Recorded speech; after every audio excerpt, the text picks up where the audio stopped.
Trustee Huey. Here. Trustee Katsinas. Here. Trustee Milani. Here. Trustee Compass. Here. Trustee Reardon. Here. Trustee Rashevsky. Here. Mayor Pekau. Here. Please rise for the Pledge of Allegiance. I pledge allegiance to the flag of the United States of America and to the republic for which it stands, one nation, under God, indivisible, with liberty and justice for all. Approval of the August 16th, 2021 Committee of the Whole minutes. Mr. Chairman, Trustee Katsinas. I move to approve the minutes of the regular meeting of the Committee of the Whole of August 16th, 2021. Second. Any changes? Call the roll. Trustee Katsinas. Aye. Trustee Milani. Aye. Trustee Huey. Aye. Trustee Compass. Aye. Trustee Reardon. Aye. Trustee Rashevsky. Aye. Mayor Pekau. Aye.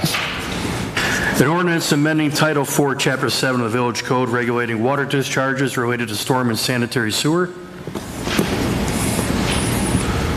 Mr. Chairman, Trustee Milani. move to recommend to the Village Board to adopt an ordinance entitled An Ordinance Amending Title 4, Chapter 7 of the Orland Park Village Code in regard to discharges in storm and sanitary sewers. Second. Any comments? Want to give us a brief overview?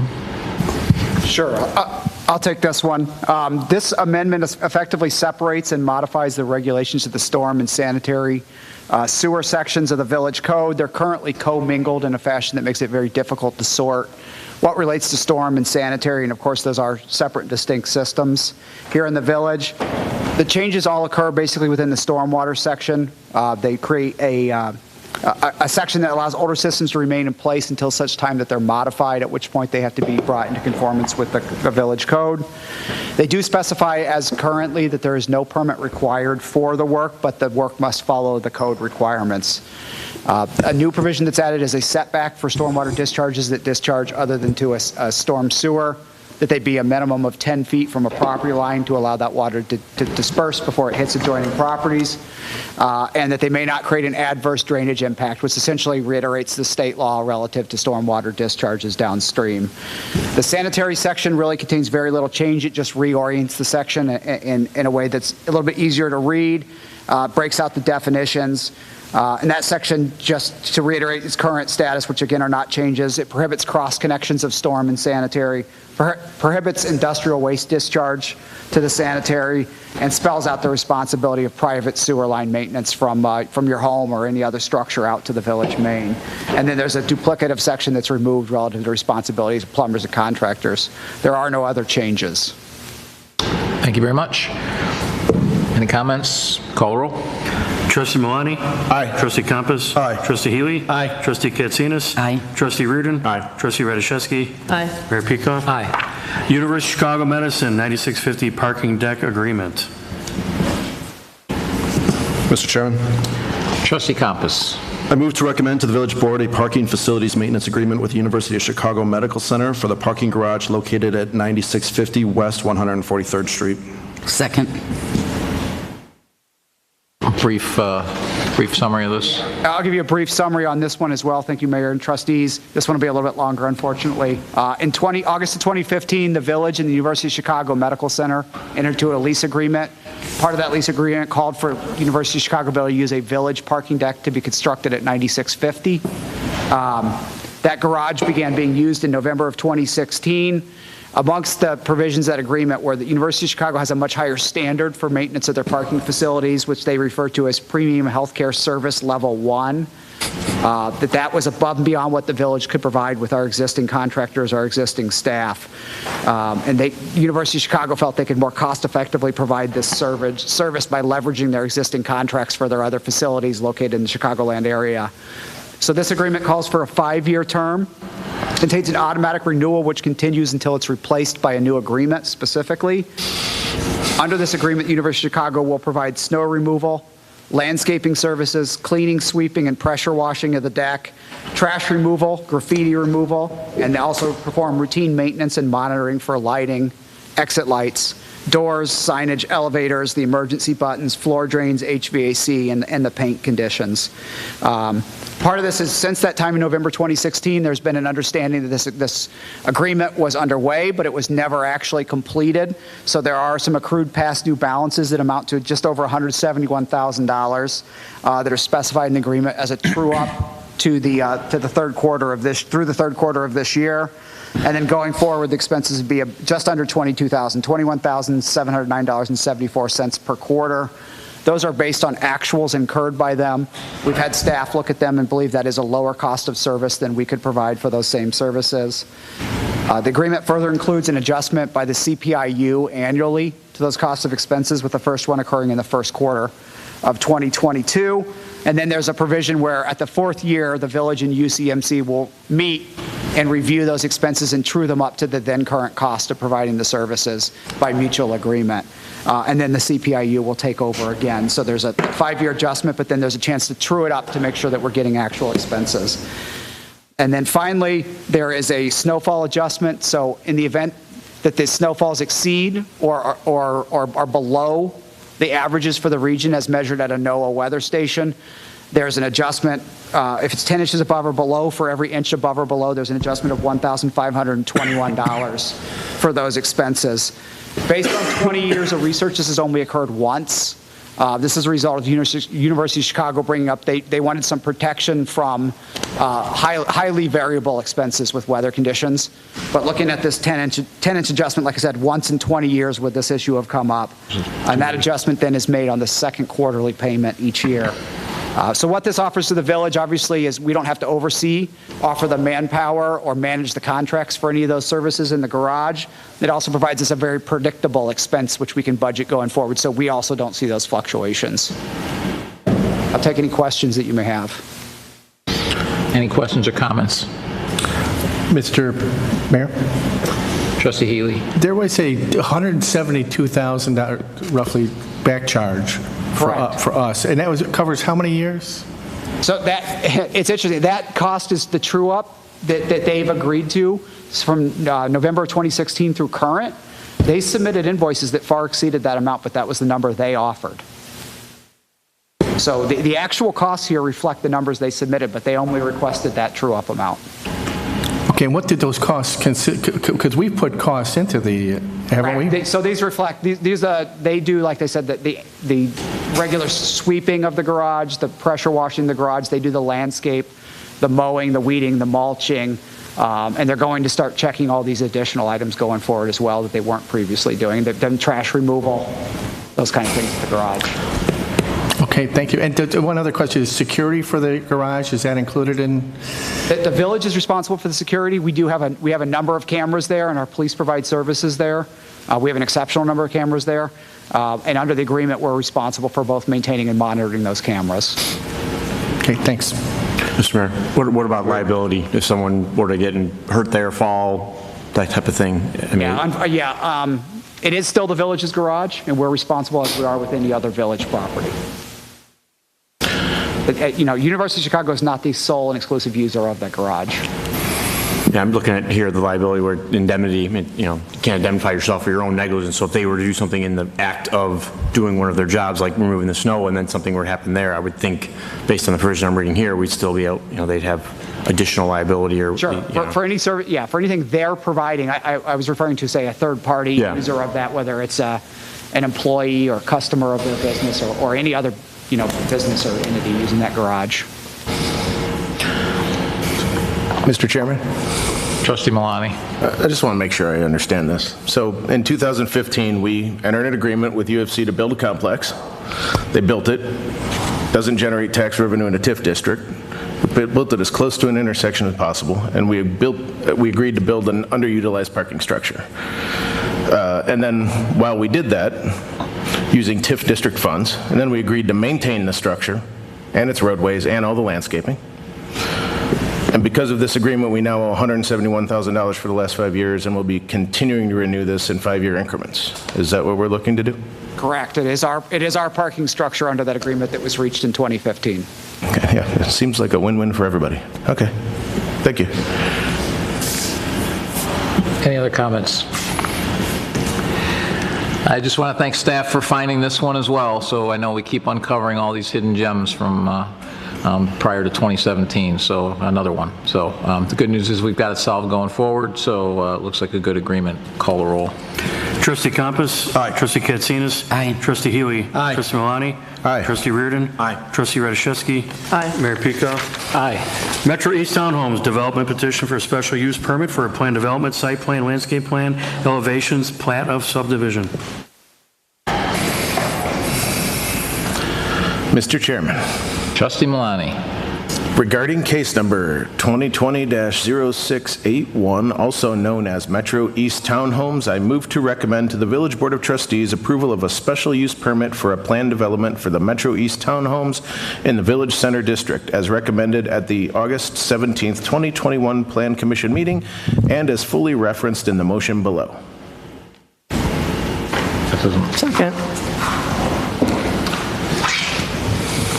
Can you give us a summary, including a summary of the changes from the, make sure you mention the changes that have been made since that. Thank you, Mr. Mayor, other members of the Village Board.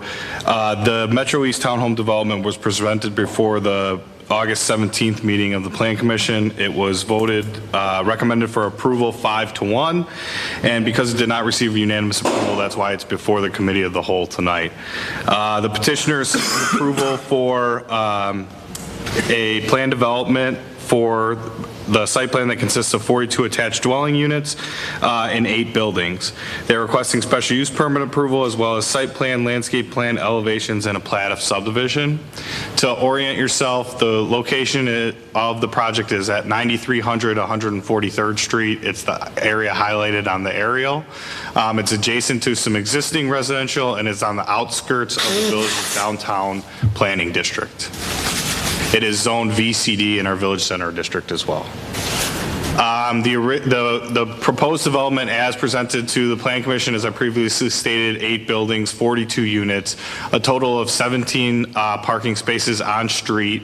11 were required for the amount of units and the bedrooms proposed per each unit, as well as 6 guest parking spaces. The roads will be private, and the detention pond and permeable pavers were also included as part of their stormwater management. There were several residents in attendance that spoke. Their concerns were the resident at the house here, if you follow the cursor, was present, as well as the one here that back up to Christine Court. Their concern, although there is approximately a 50-foot buffer of landscaping, and there are no, there's one pedestrian connection, but there are no vehicular connections that front these units. Their concerns were pedestrians passing through and connecting through to Christine Court to access a village park that's located further north of this proposed development. In addition to that, the resident that lives where my cursor is now currently was concerned about the future access to her property, and the members of the Planning Commission brought up concerns in regards to essentially the amount of off-street parking for guests that was provided. They had concerned that there was not enough provided off-street parking. Those items were communicated to the developer, and they came back with a plan that added 5 additional on-street parking spaces. They are located, previously they were all located in this area. 3 additional spaces were located to the east side of this development, and 2 additional spaces were located here to help accommodate or ease some of that concern from the Planning Commission. The developer also agreed to provide a cross-access easement on the plat that does not necessarily have to serve the property that's adjacent right here, but it allows them the option should their property develop in the future and they look for cross-access connections. So that was, and in addition to that, the residents met with the developer and village staff on site to walk this entire property line to see the existing vegetation and the feasibility of installing a fence to assist with the concern that the residents had. And the developer has agreed to install a fence that runs the entire length of the property. The fence itself will not be opaque. It will be an aluminum style open fence that will attempt to match with the remaining fencing that will be included on the site. Like I said, there were some additional changes that were made, but in regards to the public, as well as the planning commissioner's concerns, that summarizes the changes that the developer has presented before the committee tonight. In addition to that, there were some clarifications made to the elevations that were also included in your packet. The petitioner is present here tonight, and I'd be more than happy to answer any of your questions. Can you go back a page? Sure. So did we also connect the court there that went up to the north, but that now goes all the way around, correct? So previously, this was always a connection that could be utilized for emergency vehicles. There'll be collapsible bollards that will be there, that if an emergency vehicle needs to access this, that will be open for them. Everyone else will be restricted to just pedestrians. Okay, so, all right, so my question there, so my problem there is we're going to have vehicles going up that however many feet, and I promise you they're going to go up there, and then how are they going to get back around? How are they going to Via FedEx, UPS, et cetera, et cetera. They're going to come up that, they're going to come all the way up that. They're not going to walk and carry the packages, I can promise you that. I anticipate, get back out. I know that this is similar to some of the other communities, but I anticipate they're going to drive up the alley, drop off the package in the rear at the garage, and then back down the way they came. Similar to the way So they're going to be backing all the way down with traffic coming in the other direction. The aisle is wide enough for two-way traffic, but yes, that is correct. That's how I anticipate they would do that. Mr. Mayor. Trustee Compass. So just adding on to that for the diurnal operations, so the garbage truck is going to have to go up and down that alleyway 4 times, right? Because the arm is on the one side. So they're going to have to go up the alleyway to collect, back up, presumably back in then, all the way up, and then drive out. Is that correct? That would be my understanding, yeah. Okay. Let me ask a simple question. Why can we not connect that all the way around? Previously, we had proposed something similar to that. We wanted it to be that connection here to be utilized. Right now, they have it strictly restricted to pedestrians. It was a promenade that would be an amenity feature for the residents to utilize. It's possible. Our initial thoughts were to create some sort of shared street. If that doesn't work, then the choice was made to restrict it only to emergency vehicles. And it's similar to some operations that currently exist in existing developments. But we could, I suppose, allow that. Well, I think that does 2 things. It alleviates, because you're still going to have parking issues with only 5 additional spots. It alleviates parking issues, and then it stops the whole I mean, every week you're going to have at least two waste management trucks and going in and out of there, right? And maybe everyone puts everything on one side, so they only have to go up once and back once. But still, we got a big waste management truck going down that street backing up. I think we're asking for an issue there when we have an easy place to access that. The other question I would pose to the committee is it possible if we restrict the pedestrian area, so the drive aisle here, just to pedestrians, keeping the emergency access for vehicles, but then maybe shifting that over and creating an appropriate hammerhead or a turnaround so that anyone that comes down this way would be able to turn, back up, do a 3-point turn, and then come back this way, as opposed to, would they be? I'm just trying to figure out why we need to keep a pedestrian walkway for 8 places that's that wide. Okay. I mean, it's not, why do we need something the width of a street for a 8 units? Looks like to me 8 units, right? Right. Maybe the petitioner is present, Mr. Collins. I see you're there. If you'd like to comment on the request of the committee. Sure. Hello, I'm Greg Collins with MI Homes.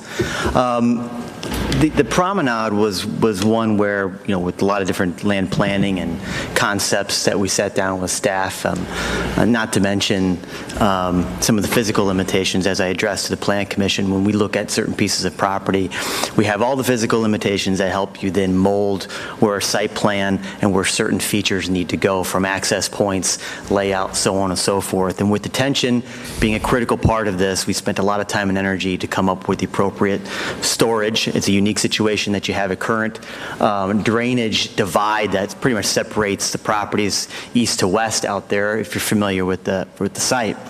So backing into then what's the physical usable areas, you get an L-shaped pattern.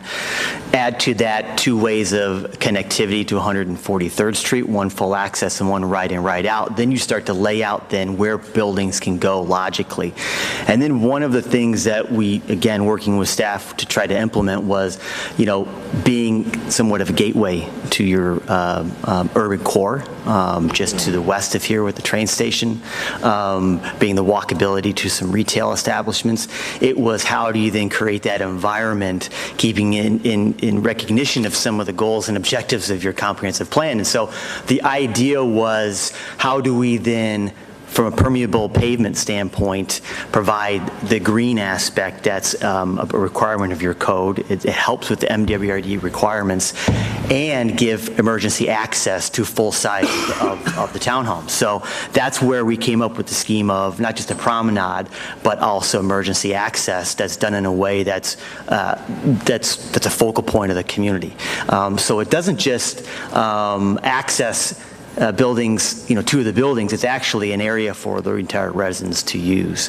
With respect to deliveries, we are actually in all of our townhome communities posting "Do not deliver" on any of the types of townhomes that you see here, because one of the things that we've noticed is that it's not necessarily delivery anymore, other than it's a pitch and catch from the vehicles to the garage doors. So we are posting that on all of our communities. Deliveries have to be at the front door, like most everyone's home. The deliveries to the front door.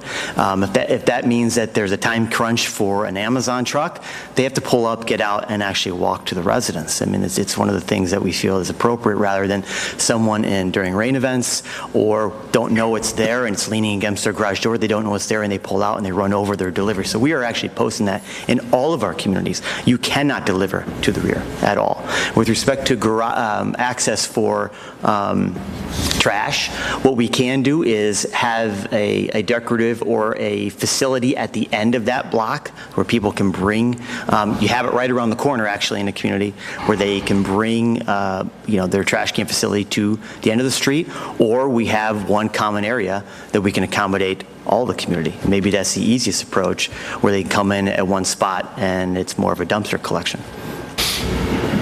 The one thing we tried to avoid was, again, that promenade, introducing it as full-way traffic. The residents will not be using that. There's no need to use that. There's no need to access the front of their house via pavement. That becomes access for emergency vehicles, and really, it's 100% for delivery vehicles at that point. So we try to limit that access in order to not introduce just a way by getting delivery trucks in and out of the site. I think that was a simple thought process, and to come up with something a little bit more creative to where the community can actually see it as an amenity. And any instance like that where we have a dense townhome community, we try to create as many type of opportunities for the buyers to say, you know what, that's something that's cool, that's attractive. I don't typically see that. And we thought that the promenade, doing it in a landscape, we chose color for the pavers and how to do it successfully. And we felt that there was, with benches and seatings and overlooks, because when you look at this, you also see the actual topography. If you've been out there on the site, it goes from east to west, or from here, from right to left, it falls. So outside of that promenade, you actually have a condition where it's an overlook. It actually comes down off the promenade into the pond. So we thought that'd be kind of a cool feature. So, my interjection here. Mr. Chairman. Trustee Compass. So just to talk a little bit more then, or have some questions about the parking situation, I understand that the code requires 95 parking spaces for residents due to the 50-50 mix on the 2 and 3 bedrooms, but I wasn't quite certain how the formula worked out. Can anyone give me a little bit of clarity on how that formula works? So it's 2 per dwelling unit, and then a half parking space for every bedroom over 3 or over 2. Okay. So just to confirm, 84 of those spots are said to be accommodated by spots in the garages. They can't park on the apron, that's correct? Mm-hmm. So we're really looking at 11 extra spots to accommodate the code for resident parking. We're not even talking about visitor parking yet, right, to get to the 95? No, the previous proposal was compliant, but with the 11 required for the 3-bedroom units and 6 were reserved for guest parking. Well, 84 plus 11 would get us to the 95 that are required for resident parking. Is that not accurate? Correct. Okay, so how many more do we have for visitor then? The 11 required, well, at this point, as presented to Planning Commission, there were 6 additional that were left. They've added 5 more to that count. Okay, so these images, I think I recognize this as version 4. I think the other one that you had up there was version 5. The 11 spots that are along the streets there along Harlow, I saw in the notes that we have an issue where the parallel parking there is removed the required parkway. Is that still an issue, or has that been resolved? That is an issue with this current iteration, but it was included in this motion that they can't move forward with unless pursuing a compliant parkway, because it would require an additional modification, would have to go back to the Planning Commission. So I think without speaking for Mr. Collins, this was an iteration that they looked at to address the issue. The intention was not to remove the parkway and continue on as such. It was mainly to fit in where the parking spaces where they could to accommodate the request. Okay, so it sounds like there's a version 6 that we don't see. I understand that. 84 spots, how many external to the garage spots are there now in the current version of this plan? There are 7, it would be, let's see, 22 that are external, that are on the street. Correct. So they're no longer cut out, or are they cut out from the street? Previously, it's always been a combination of on the street and cut out, and it will remain the same. Okay. I think my other concern here too is, we've got our 2 only outlets, right? This is the southern entrance is onto a very busy 143rd Street, right? And one's full access and one's restricted. I have some concerns that during our rush hour, I mean, if we've got 95 expected resident parking spots, right, we're going to see some folks backed up, I think, on these streets, just given the length of the street. And I'm a little bit concerned about what that's going to do to traffic around that area. I think the other aspect that I have, a concern, I understand the urban concept, but I mean, we're a suburb, right? We're a commuting village. There's going to be some point where there's going to be a party, right? Someone's going to have a child as a 1-year-old as a first party, and it's going to fill up, right? So the overflow is going to go where? It's going to have to go across the street, across 143rd, right? Is there any other options for them? Not that I see it, no, I guess. Okay, no further questions. Mr. Chairman? Trustee Malani. Since we're talking about the parking, that was one of the things. I've got a few extra, but we'll start the parking. Yeah, I agree that you have a graduation party, you're out of spots at this point. But to what Mayor Pekau said, that if we had that street as a through street coming off instead of emergency access, it looks like there's enough room without going into the easement. You could easily put some more parallel parking spots along that area, right? Then you would have, based on the looks of Harlow, 22 feet per spot, you could probably put another 8 to 10 spots along there. And then you would have plenty of overflow parking for any need that you would have. The other couple issues I have is, one is the proximity to 143rd Street. Seems like it's going to be pretty close to 143rd Street, which I would think would be pretty noisy as well for the residents. Is there a plan for any sound barrier of some sort here for those? There has been no consideration for that, or nothing required. Okay, because yeah, if we put one up, it would kind of defeat the purpose of having a nice facade on these buildings, obviously. I mean, they're well thought out, but I just feel like that's very close, even though there's a break of trees there. I'm not sure I'd be comfortable. And if I have kids, kid decides to run out of the front of the house and into the street onto 143rd, I kind of have an issue with that as well, that there's no break there. Well, there is a physical break, not sound barrier break, but there's actually a decorative fence in front of buildings 1 and 2. Yeah. Yes, okay, I do see it. So it's like a 3-foot, Yeah, like a 3-foot fence. Yeah, we do in a lot of our communities, right, where that did with miss that. some, with Sorry. some stone pillars, right. but still, I just, the noise, I think, would be one thing I would be concerned of. And then the other point is, obviously, these buildings facing Christine Court, you got these beautiful facades on them, and then they're going to be facing a bunch of trees and a fence. No one's ever going to see these buildings. So, not being an engineer and not knowing how much space is on this plan, is it possible to orient the buildings this way instead of north to south, have them all east to west? Would you be able to gain a little bit more room there? Maybe actually, kind of increase the traffic flow through there? You'd have an easier way of... Reorienting the building means going through the entire process again, Mike, or Trustee Malani. Just asking. So, I mean, we're obviously going to have to go through some process here, so... I guess those are the questions I had, so thank you. Any other comments? All right, so we have to clean up the motion as well, but here's my takeaways from what I heard. Well, first off, regarding the proximity to 143rd Street, kids and all that, reality is it's on 143rd. That's where the property is. So 153rd, we have townhomes along 153rd. We have townhomes on 143rd. We have all over town. There's townhomes. So that's just, and I think someone's going to know when they move in. However, with that said, we do not have a good plan for how to handle trash. We do not have any of the trash that comes in.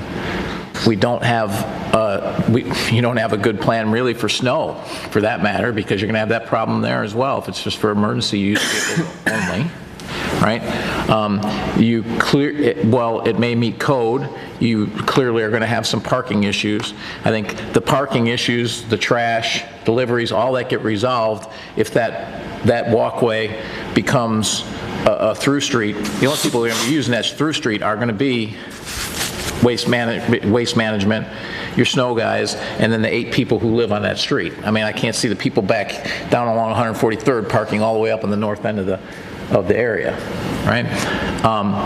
And with all due respect about a promenade, the reality is it's a block off of 143rd Street, and we're a suburb, and it's not really going to, I mean, that really isn't going to mean much. But what is going to mean a lot is having some parking, because everyone in the suburbs gets around with cars. And what's going to mean a lot to all of us is not hearing the constant complaints about how they have to drag their trash cans down 100 yards or how many, 100 feet, 200 feet down to put them away, because those calls we are going to get. In my view, the plan can be as is. You just open up that street. It solves both of those issues. And I'm open to that. We'll have to talk about, I mean, that current design is 20 feet wide to accommodate emergency access. So in reality, I don't know if that's necessarily two-way traffic. Maybe it's one-way. Do one-way traffic. Maybe it's one-way type of design. That one-way traffic is fine. It's just something that allows people to, your waste management will figure that out after the first trip. Right. Right. I think an important thing to recognize too that we've kind of been touching on is we're trying to execute some of the ideas that are in the comprehensive plan for the downtown planning district, and this is right on the outskirts. So it's on the outskirts, and exactly. It's not ever really going to be all that connected to the rest of it. Okay. Staff is trying to marry those ideas, and it being outside of the downtown proper, I guess, or further away. But understanding that a lot of these things do come up when you come in more dense developments, and the operational changes that we suggested previously probably would fit better in a more urban setting, but I understand where everyone's coming from. Oh, and you've got a detention right there, so it's not like it's connected to anything. Right, exactly. And some of the limitations and the design that Greg kind of touched on were a result of the restrictions and the usability of the land in itself. So we tried to come back with some creative solutions. So in here, we missed part of the motion because it was way down at the bottom. So I would entertain a motion to amend motion to recommend the village board approval of the plat of subdivision titled preliminary plat of subdivision for Metro East prepared by Semcom Limited dated September 17, 2020 and last revised August 27, 2021, subject to the following conditions. 1, submit a record plat of subdivision to the village for approval, execution, and recording. 2, add a cross-access easement between the subject property and 9260 West 143rd. And also for the north-east road that is currently restricted to emergency only is to make that an accessible road, leaving it to staff either one-way or two-way, whatever makes sense, to allow for traffic flow, particularly waste vehicles, snow vehicles, and emergency vehicles. I'll entertain that motion. So moved. Do I hear a second? Second. Okay, so if there's no other comments, first a vote on the amendment, which both adds what was in the committee of the whole notes and opens up that street. So call the roll. Trustee Katsinas? Aye. Trustee Healy? Aye. Trustee Malani? Aye. Trustee Compass? Aye. Trustee Reardon? Aye. Trustee Radiszewski? Aye. Mayor Pekau? Aye. And now now for the main motion, which includes the amended motion, which approves the entire thing plus opens up that street. Call the roll. Trustee Malani? Aye. Trustee Radiszewski? Aye. Trustee Healy? Aye. Trustee Katsinas? Aye. Trustee Compass? No. Trustee Reardon? Aye. Trustee Mayor Pekau? Aye. Motion carries.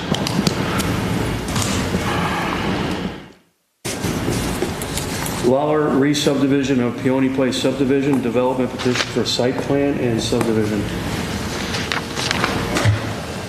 I have this one. So. Mr. Mayor, Trustee Healy. I move to recommend to the Village Board of Trustees approval of the preliminary site plan, preliminary landscape plan, and preliminary plat of subdivision for the Lawler Resubdivision of Peony Place subdivision located at 14414 and 14420 3rd Avenue as recommended at the August 31st, 2021 Plan Commission meeting, and it's fully referenced in the motion below. And there's another motion underneath that again. And I move to recommend to the Village Board of Trustees to approve the preliminary site plan titled Preliminary Site Plan prepared by Design Tech Engineering, LLC, dated August 2nd, 2021, subject to the following conditions. Meet all final engineering requirements, including required permits and approvals from outside agencies, and meet all building code requirements and screen all mechanical equipment either at grade or on the rooftop. And I move to recommend to the Village Board approval of the preliminary landscape plan titled Preliminary Landscape Plan, Sheet L1, prepared by Design Tech Engineering, Inc., dated July 21st, 2021, last revised August 2nd, 2021, subject to the same conditions as outlined in the preliminary site plan motion. And I move to recommend to the Village Board of Trustees to approve the preliminary plat of subdivision titled Preliminary Plat of Lawler Resubdivision of Peony Place prepared by Design Tech Engineering, LLC, and dated August 2nd, 2021, subject to the same conditions outlined in the above preliminary site plan and the following conditions. Submit a record plat of subdivision to the village for execution and recording. And I think that's it. Do I hear a second? Second. Can you give us a brief update on this? And in the future, can we try and condense those into one motion? No, not. We repeated a lot of the same stuff, so just instead of a bunch of ands, can we just put them all in one? Yep. Combine them where we can. I'll do my best to clean that up in the future. Thank you, Mr. Mayor, the rest members of the committee. I wanted to give a brief overview of the Peony Place. So there's this. Okay, so previously the petitioner subdivided into what is known as Peony Place. So previously there was one lot that ran north and south, another lot that ran north and south, and then a lot here that ran north and south. The re-subdivision to create Peony Place created a lot here, and this lot 3 of Peony Place subdivision. Moving forward, the developer has constructed a house on this lot, it previously was granted variances for the maximum lot width, and has moved forward with the construction, has not been able to secure buyers or construct homes on either of these 2 lots. So they petitioned the village to re-subdivide the Lawler first re-subdivision of Peony Place, which will create 3 conforming lots, and they are laid out as you can see on the PowerPoint presentation. The petitioner, there were members of the public present at the Plan Commission meeting. One of the Plan Commission, their concern overall generally was traffic in the area. There is high traffic present in the Old Orland area and district in general, but it is not going to be made significantly worse or better by these 3 additional homes being added to the district. And as well, one of the questions from our planning commissioners, which had led that commissioner to vote against this petition in order for it to be presented to the committee of the whole, was next one. Previously, in addition to a variance for the lot width, the petitioner for this development was granted a variance to not, our current ordinance requires that sidewalks are installed on both sides of the street.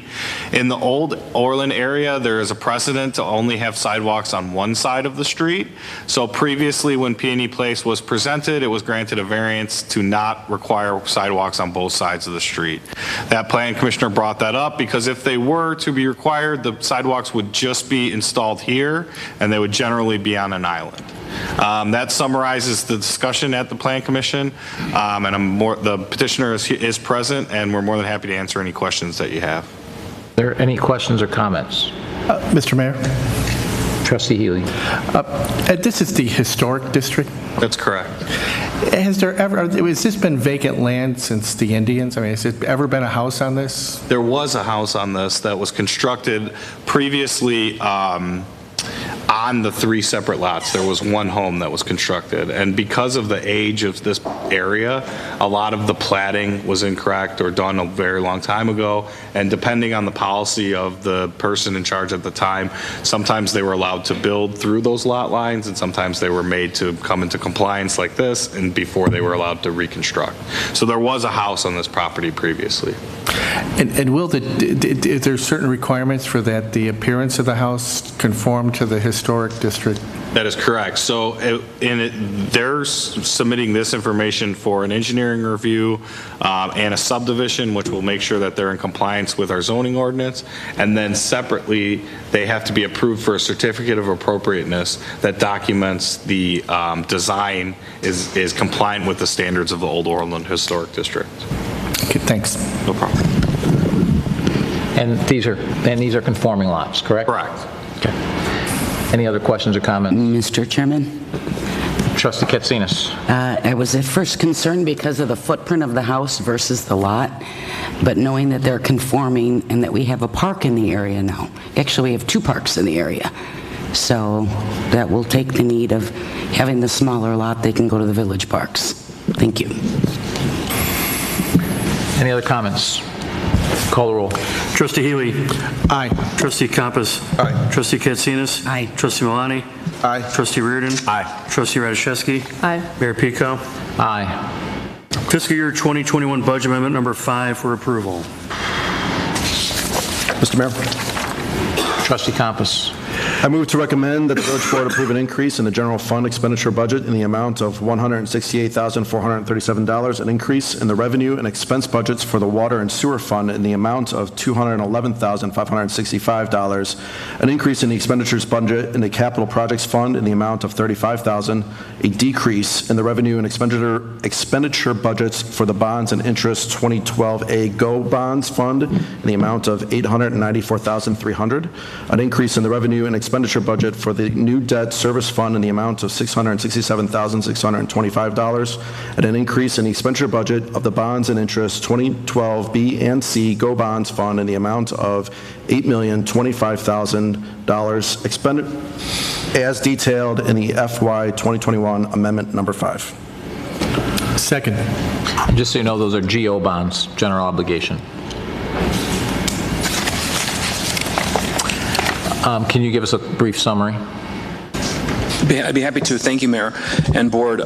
So tonight's budget amendment covers a number of different projects and additional spending. Sorry about that. It includes, development services, finance department outsourcing. Move it away from you a little bit. Thank you.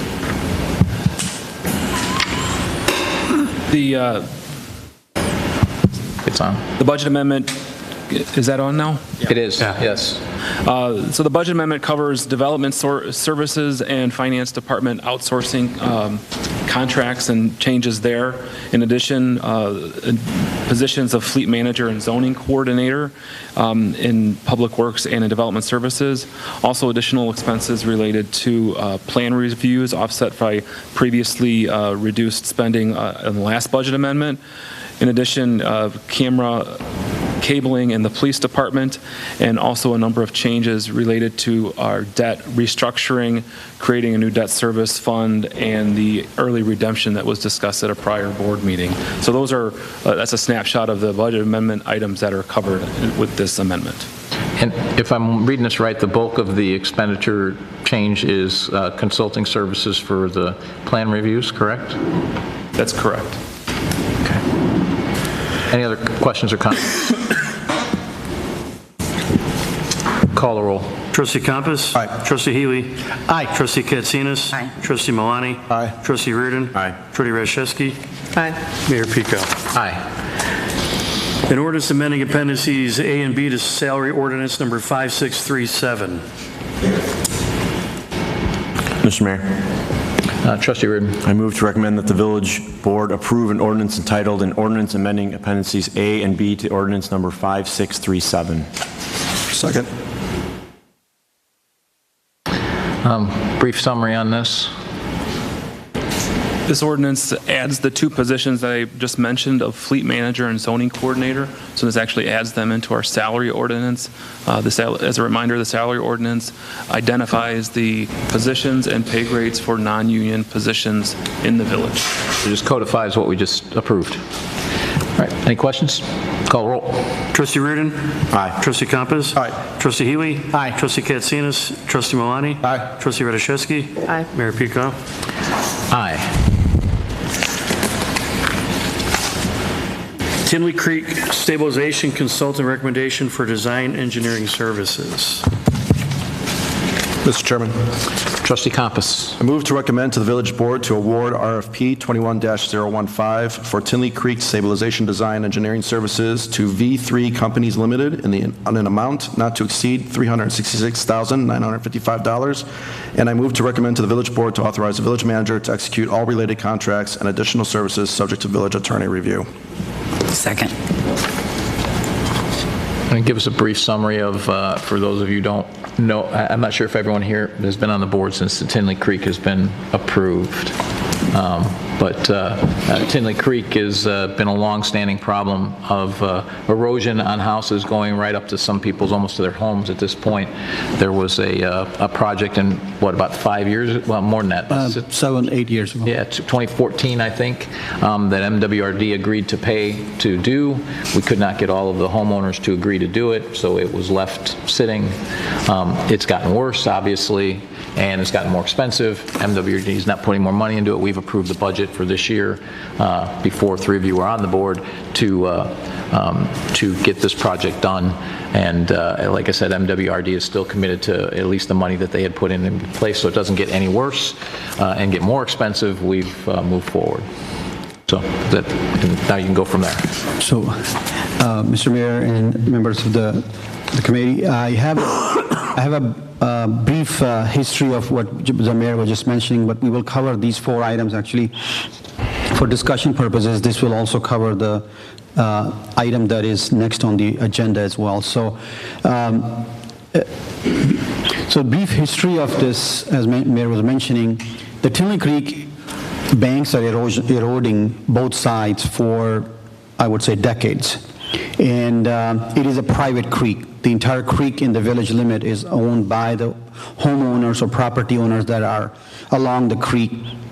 So by that, they are required, or it's their responsibility to maintain that as well, but it is not happening for many reasons. So at present, neither village nor MWRD has any responsibility for maintaining the creek.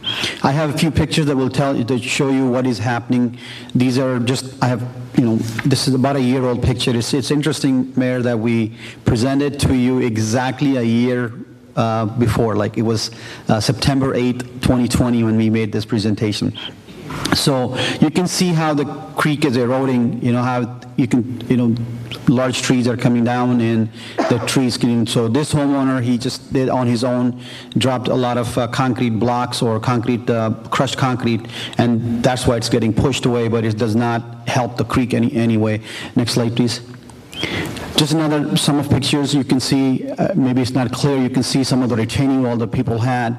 They're crumbling. They're completely collapsing into the creek. The challenge for us on all of these, you will see that there is a maintenance issue, but the bigger issue for us is this is a main corridor for our stormwater system. This corridor has to be maintained, that the water flows at a certain velocity and a certain volume. Either of those, if they are impacted, is going to affect upstream, not just in our village, but other places as well. Next slide, please. Just giving you some ideas about what the erosion is doing. Next slide, please. This is, just giving an example.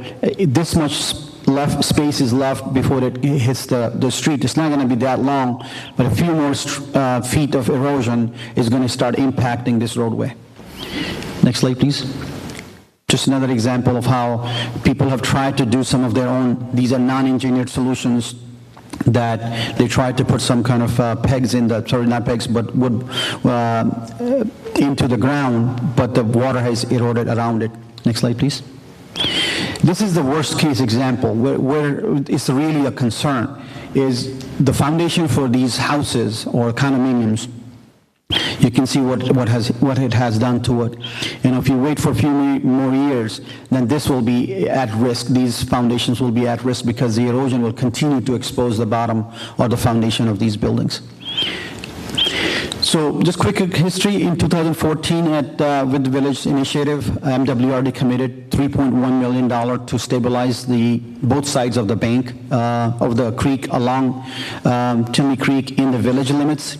The design was completed and MWRD allocated the funds as well, but the property owners did not provide the easements that was required to complete this work. MWRD does not buy or pay any dollars for any easement for projects like these. They said this is the benefit, is that the $3.1 million that they were paying, that is the financial compensation for the homeowners. So there was no other financial compensation that they were going to offer. So the project was installed in 2014, and we tried again last year to bring it back to life, and that's what we are working towards. So in 2014, 31 easements were required just in the construction cost, which was at $3.1 million. Each property was getting a benefit of $102,000 directly into construction costs. The design fees and staff time at MWRD and the village, all of that was in addition to that. But only 9 property owners agreed to the easement and 22 rejected or did not come along. MWRD made a decision that this was not enough for them to proceed with the project, and they basically put the project on hold. And for that reason, we also did not proceed to look for permits, whether it's from IDNR, U.S. Army Corps, EPA, or anybody. If we will move forward, all of those permits will have to be dealt with at that time as well. Go ahead. So the updates from last September's meeting, the Board of Trustees meeting that we had here, we organized a public meeting again where we invited the residents who were impacted by this Tinley Creek and its erosion. So the residents attended, village and MWRD staff was there, as well as our engineering consultant was there. We explained the project back to the residents again, and we very clearly stated that this is literally the last opportunity for them to take this opportunity and get these improvements done, because based on our conversations with MWRD, their board has been asking to release these funds for years. So this is their last opportunity to take this $3.some million and make the improvements and live with it. The challenge we have is, which is based on the direction we received from the board, is that the maintenance has to be paid by the homeowners. And we agreed that, or the board's direction was that we will create an SSA that will allow us to collect that funds and maintain it in basically forever type scenario. And that's what we explained to them as well, that this is the scenario. Next slide, please. So based on that direction, earlier this year, we released an RFP on February 22nd, and we will discuss the details in a little bit later. As well as we, again, based on board's direction, we negotiated an intergovernmental agreement with the MWRD. The staff reviewed it at both organizations, as well as our attorneys have reviewed it, and we'll discuss that as well. So this is the intergovernmental agreement. You have a copy in that in your package, but I have just highlighted just the high points of that. That MWRD will present this agreement to their board. Once our board approves it, then they're going to move forward. Next slide, please. So high points, MWRD has agreed that they'll pay up to $100,000 in the design fees, which in the previous year, in the 2014 scenario, they paid all of it. So this time they said, okay, we'll pay up to $100,000. And then they also agreed, actually, they bumped up their construction cost based on our discussions, that they added $600,000 to their estimate of $3.1 million. Now they're committing to pay up to $3.7 million, but with a little bit of qualifier that it's 70.2%, I don't know where the 0.2% came from, but 70.2% will be their share, but not exceeding $3.7 million. And we believe the project is approximately $6 million in total construction cost. So we will be able to use the entire money that they have offered. Some of the important items that they have clearly identified in the agreement, that MWRD has the final discretion on the review of their design documents. So therefore, it is very important for us that we get a very quality documents done at the end, because that will be the basis for this $3.7 million coming back to us. And the village has the complete responsibility for the project. MWRD has the financial participation in it, but the project and its attached liability stays with the village. Another element that they have added in the agreement is that these are the project goals for the construction part of the project. That adds up to about 43% in the minority or business enterprises that we would have to meet. 40% of that is a requirement, and 3% for veterans business enterprises is not a requirement, but it's, as they call it, that the village should comply with that. The easements and any right-of-way is our responsibility. They have been pretty consistent in that regard. We also have to provide them an operations and maintenance plan. We need that as well. This O&M plan will be the basis for our SSA when we are able to move forward with this project. And then lastly, all the permits will be village responsibility. Excuse me. Again, they clarified that $3.7 million is their responsibility, but beyond that, all expenses, all costs, and the maintenance of stream bank will be village responsibility. And if we do not meet the operations and maintenance plan, they have the right to ask for a refund of their funds. Any questions on IGA before I? So the next part is, as I mentioned to you, on February 22nd, we issued an RFP. The reason it took us this long to bring it to you today is we were going through the IGA. That took us quite a bit of time to finalize the IGA between the two organizations. So in response, we received 8 proposals from these companies, and that's their prices that you see. Our engineering estimate for that proposal was about $400,000. Next slide, please. So we ranked all of the firms based on the criteria we established and based on what was provided to us in their RFPs. Based on that, the staff has concluded that the V3 has provided the lowest priced qualified proposal.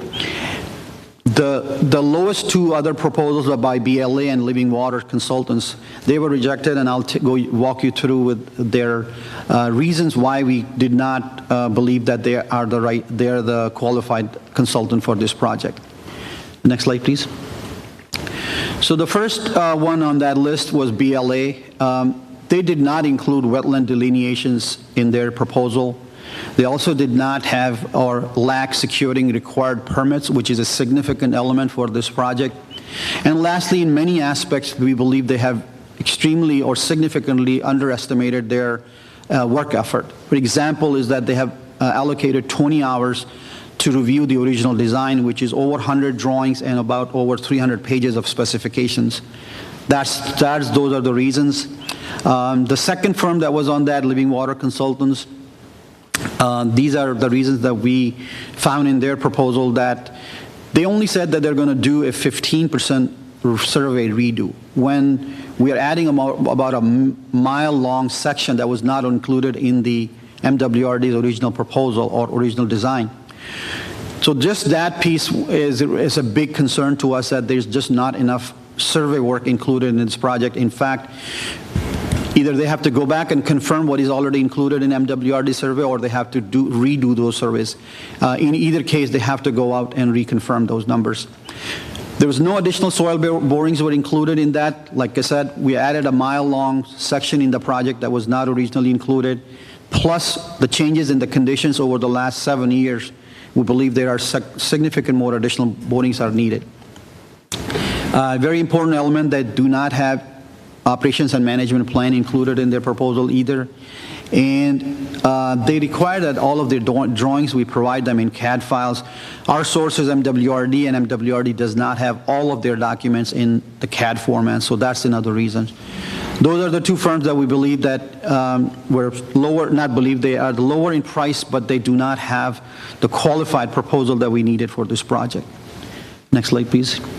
So the conclusion is that the V3 companies has provided a proposal that meets the project requirements. It is the lowest priced qualified proposal. They are the highest evaluation score, and they're about 10% below our estimated budget. That's it. That's my presentation. Are there any comments? Mr. Mayor, I might have missed it. Where are we with the residents? Do we have easements now, or? No. So one of the things that the residents have asked, we saw that there was more inclination to support this project, but every property owner wants to see exactly what will happen to their property. So for that reason, we're bringing this design to you so that we can show them exactly what will happen. So they're not agreeing or disagreeing to easement yet. They want to see what the product will be. Are they not understanding that this is helping them, or I'm trying to understand, get my head around what they think we're doing that's nefarious, that's not going to help them somehow. So the people who are most at risk, they are completely in support of the project. Yeah, the people that are farther back saying it's not my problem. Exactly. Kind of They're gotcha. saying, in fact, I met with a couple and they said, it's 50 feet away from my house. I'll move out by then, or something. Exactly, that's what she said. Follow up real quick. Has it been looked at, and again, this is totally out of the blue, non-engineer person asking, a workaround in some way? I mean, to say, we have our needs of the city. I heard you talk about the upstream, problems. Is there a workaround that we don't have to use this 1.5 or 2 mile area, and we can somehow spend all this money in a better way so we don't have this problem? I mean, there may not be, I just don't know. No, the amount of water that goes through this creek is just too much, yeah. Yes. Okay. Any other comments? Just a quick question. Trustee Katsinas? The cost to do this, is that going to be absorbed by the SSA, or is that absorbed by the Village of Orland Park? So the cost to do it will be 70% by MWRD and 30% by the village. Including this report? Including V3? The V3, MWRD is paying $100,000, and the rest is coming from the village. But then afterwards, the SSA is for maintenance, right? The SSA is maintenance only. But so the village will absorb $253,000 basically to do this? That's correct. Any other comments? Mr. Chairman? Trustee Compass? First off, just a comment, seeing the scoring system for the RFP, thank you. I liked how that was done. It made it much easier to go through these, so I very much appreciated that. A question, as far as these, the private ownership, I get that. They're responsible for maintaining it, but who would be accountable for ensuring that they're doing that? What governmental body has to do that? MWRD, and by their extension, the village. Okay, so, I mean, it sounds to me like this is a mess that we've inherited, right? So there's been, have we been, as a village, or has MWRD been remiss in making sure that they're living up to their obligation? In most cases, the MWRD had a program where they were able to come out and address any major issues. But the erosion that you see, nobody is addressing that. So I think I can answer that. The answer is no. 2014, this was identified before 2014. This was an identified problem, and rather than take the strong stance at the time with those homeowners, which at the time would have been getting about $120,000 benefit each, we kicked the can down the road. We've inherited it, and when I say we, I mean the village kicked the can down the road. I don't think anybody here dealing with this was here at that time, and so now we have it, and now it's a $250,000 per home benefit, and so we need to address the issue and not punt it. Yeah, no, understood, and I get that we have to deal with this. I just, obviously, and it's not to be solved here. Obviously, there's a bigger question here of other surprises like this of other privately owned places that we're not keeping an eye on or need to keep a better eye on, because I don't want to face this again if we can avoid it. Any other comments? Mr. Chairman, I have a question. So the homeowners don't have to pay anything at all, or any of the easements? For the construction of it, no. But eventually, as part of this project, an SSA is required for the maintenance and operations in perpetuity, so that SSA will be paid for by the homeowners. Because it is still their creek. Correct. Is this subdivision under an association, or is it independently owned? Trustee Compass. Sorry. It's multiple. It's multiple single-family owners that are there, and then there's some condos that are as well there. So the entire creek, both sides, I would say there's a couple hundred owners. But I want to clarify one thing. The only people that we are approaching is wherever we are going to make improvements, those homeowners are part of this. Any other comments? So the only other question or comment that I have is, I mean, again, this is a $250,000 improvement to their properties. That's correct. Because they're still their property, and it's an easement we're not taking their property. Have we explored, or are we prepared to explore eminent domain to take that easement? Because this is a bigger problem than those 31 homes. Obviously, it affects upstream, it affects downstream, it affects stormwater management throughout the region. So are we prepared to do that if necessary? So we have looked into it. We're hoping that by showing all the benefits to the homeowners that they will come through, but if not, then we'll be coming back to the board. If you think you're going to go 31 for 31, you're not.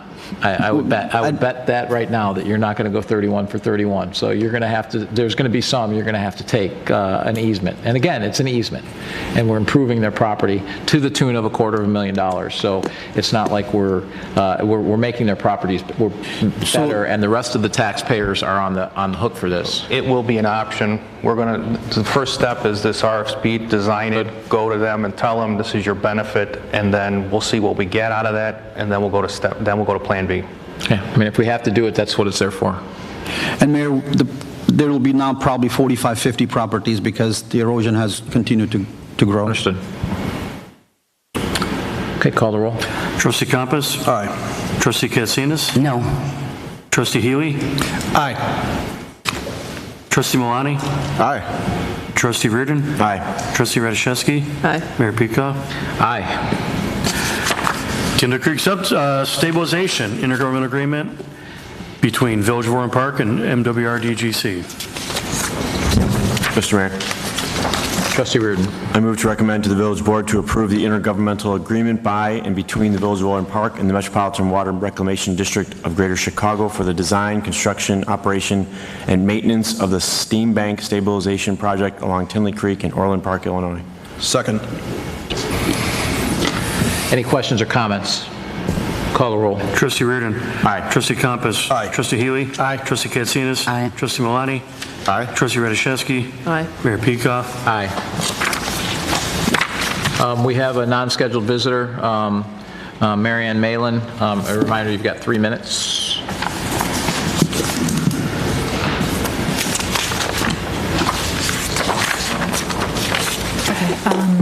I just want to make a comment. I walked in when you were discussing the multi-family housing that would take the place of where there was a single-family residence at one time. A lot of people don't realize this, but we have 2.2 billion acres of land in the United States. That's an average of 6 acres per man, woman, and child in the United States. What is happening here looks like communism. And I'm saying it that way because when you have a group of homes, people living together, and they don't own the property individually, and it's owned by an association, incorporated, nobody owns that land.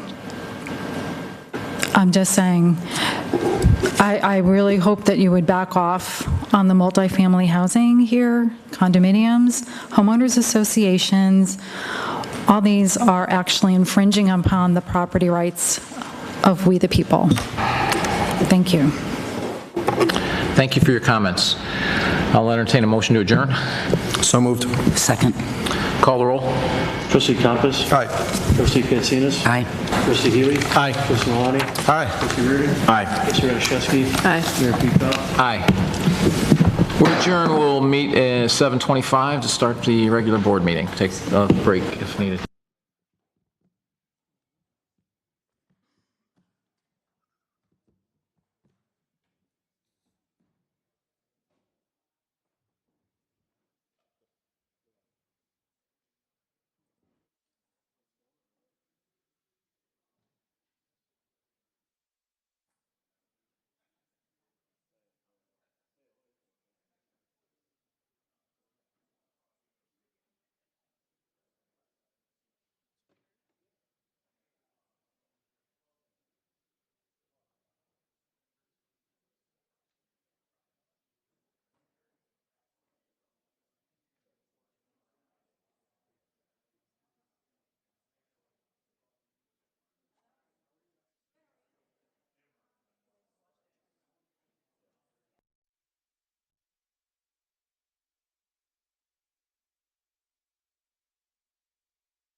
Trustee Katsinas? Here. Trustee Malani? Here. Trustee Compass? Here. Trustee Reardon? Here. Trustee Radiszewski? Here. Mayor Pekau? Here. Please rise for the Pledge of Allegiance. I pledge allegiance To the flag of the United States of America and to the republic for which it stands, one nation, under God, indivisible, with liberty and justice for all.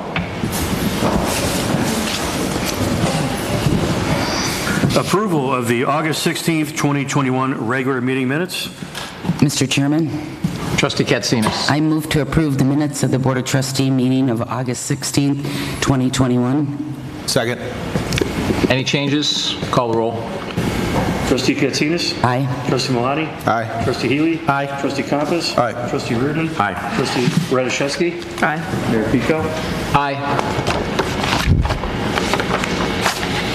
Recreation Advisory Board appointment. Mr. Chairman, Trustee Malani. move to advice and consent to the appointment of Jamie McCutch to the Recreation Advisory Board. Second. Any questions? Call the roll. Trustee Malani? Aye. Trustee Reardon? Aye. Trustee Healy? Aye. Trustee Katsinas? Aye. Trustee Compass? Aye. Trustee Radiszewski? Aye. Mayor Pekau? Aye.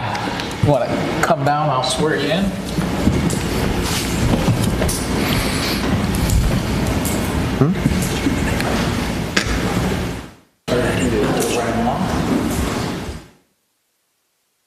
Raise your right hand and repeat after me.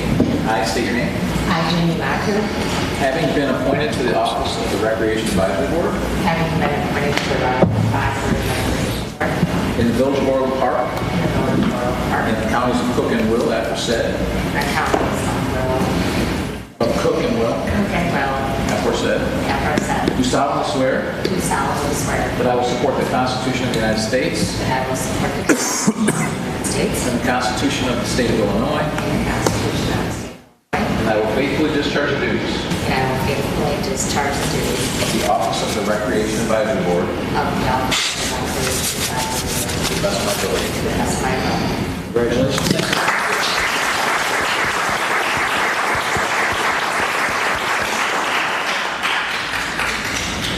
Thank you. Again, I want to thank you for volunteering. The volunteer commissions do really good work that help us out a lot, so really appreciate it. Accounts payable approval. Mr. Mayor, Trustee Healy. I move to approve the accounts payable from August 17th, 2021 through September 6th, 2021 in the amount of $2,643,463.87. Second. Any questions or comments? Call the roll. Trustee Healy? Aye. Trustee Reardon? Aye. Trustee Katsinas? Aye. Trustee Malani? Aye. Trustee Compass? Aye. Trustee Radiszewski? Aye. Mayor Pekau? Aye. Consent agenda. Consent agenda, item A, approval, payroll approval. Item B, elevated tank number 6 and tank number 4 rehabilitation engineering proposal. Item C, elevated tank number 7 rehabilitation engineering oversight. Item D, Lauterbach and Amon LLP contract amendment, payroll accountant and accounts payable coordinator. Item E, Axon body and fleet camera purchase. Item F, Public Works HVAC improvement project, ITB number 21-049. Item G, 167th Street multi-use path from Steeplechase Parkway to 104th Avenue, Phase 2 Engineering Services Resolution. Item H, Tinley Creek Stabilization Consultant Recommendation for Design Engineering Services. Item I, Tinley Creek Stabilization Intergovernmental Agreement between Village of Orland Park and MWRDGC.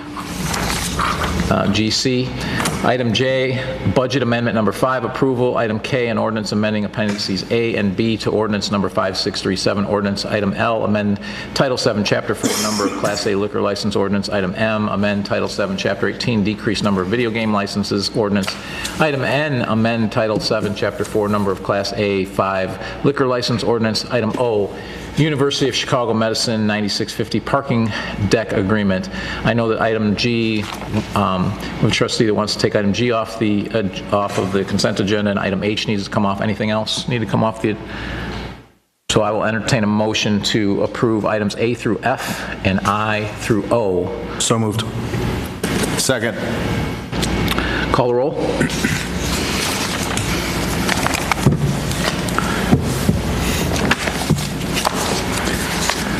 Trustee Malani? Aye. Trustee Compass? Aye. Trustee Healy? Aye. Trustee Katsinas? Aye. Trustee Reardon? Aye. Trustee Radiszewski? Aye. Mayor Pekau? Aye. What's item G, the 167th Street multi-use path? Item G. Item G is right here. Please read that piece then. Yep. 167th Street multi-use path from Steeplechase Parkway to 104th Avenue, Phase 2 engineering services resolution. Mr. Chairman. Trustee Compass. I move to adopt a resolution entitled, "A Resolution Approving the Local Public Agency Agreement for Federal Participation to be entered into by the Village of Orland Park and Illinois Department of Transportation, IDOT, and for the appropriation of village funds for the purpose of paying for the local agency share related to the installation of a continuous off-street shared use asphalt path along the south side of 167th Street from Steeplechase Parkway to the Orland Grasslands Trail, 104th Avenue, under IDOT Project Number UNRO 581, State Job Number D-91-075-21, STPU Section Number 19-00084-00-BT, and I move to authorize the village manager to execute the attached BLR 5330 and BLR 5310 forms. Do I hear a second? Second. Any comments? Mr. Chairman? Trustee Katsinas. Yes, on this one, I do have a little bit of an issue with when you put in a bike path that can affect personal property rights of people who live in the pathway. I understand with growth and progress, properties are affected. Understanding that and knowing that the village will work very closely with the neighbors that are affected by this, who may not even live in Orland, but their properties could be, changed as a result of the bike path. And I would hope, and I know, Khurshid, you do a very good job in working with them and Ed as well. Thank you. So just to point out, the bike path is already approved. We're approving here an agreement so that we can share, so that the federal government will pay for a large portion of it.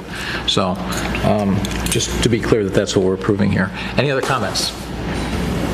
Call the roll. Trustee Compass? Aye. Trustee Malani?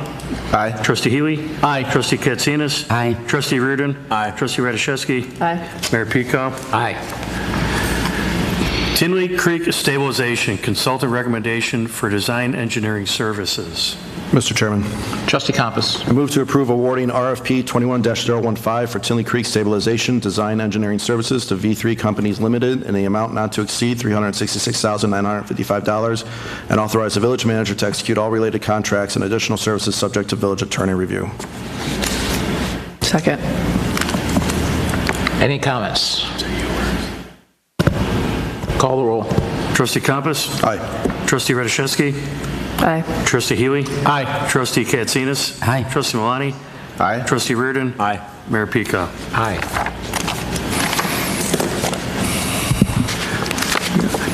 Census water meter replacements purchase. Mr. Chairman. Trustee Malani. Move to approve authorizing the purchase of large census water meters and related installation hardware from Core and Main of Mokina, Illinois, in an amount not to exceed the board-approved budget amount of $140,005.20, and authorize the village manager to execute all related contracts subject to village attorney review. Second. Can you give us a really brief summary?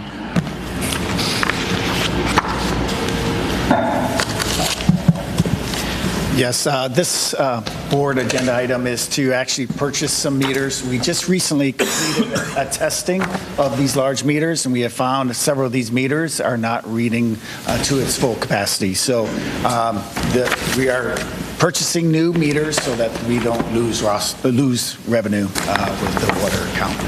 I know we're doing new meters here in the not too distant future, so we might be replacing these again, but the payback period on these are very short, correct? Correct. Yes. We looked at a sampling of over 22 meters, and of them, only 3 of them were beyond a year.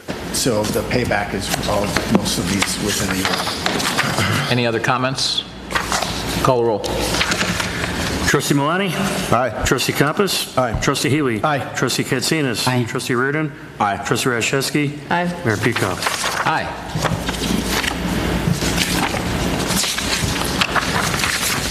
(2021) Water and Sewer Rate Study Consultant Approval. Mr. Mayor? We skipped one. We skipped the 12. Skip the BMW parking lot. Oh. My bad. Development services, We got item per the 12. consent? No, item 12. Okay. Have item 12? Right here. Yeah, it's listed as part of the consent. BMW parking lot expansion, development petition for rezoning of parcel 1 from E1 Estate Residential to Biz General Business, amendment to a special use permit for a planned development, site plan, landscape plan, plat of subdivision consolidation.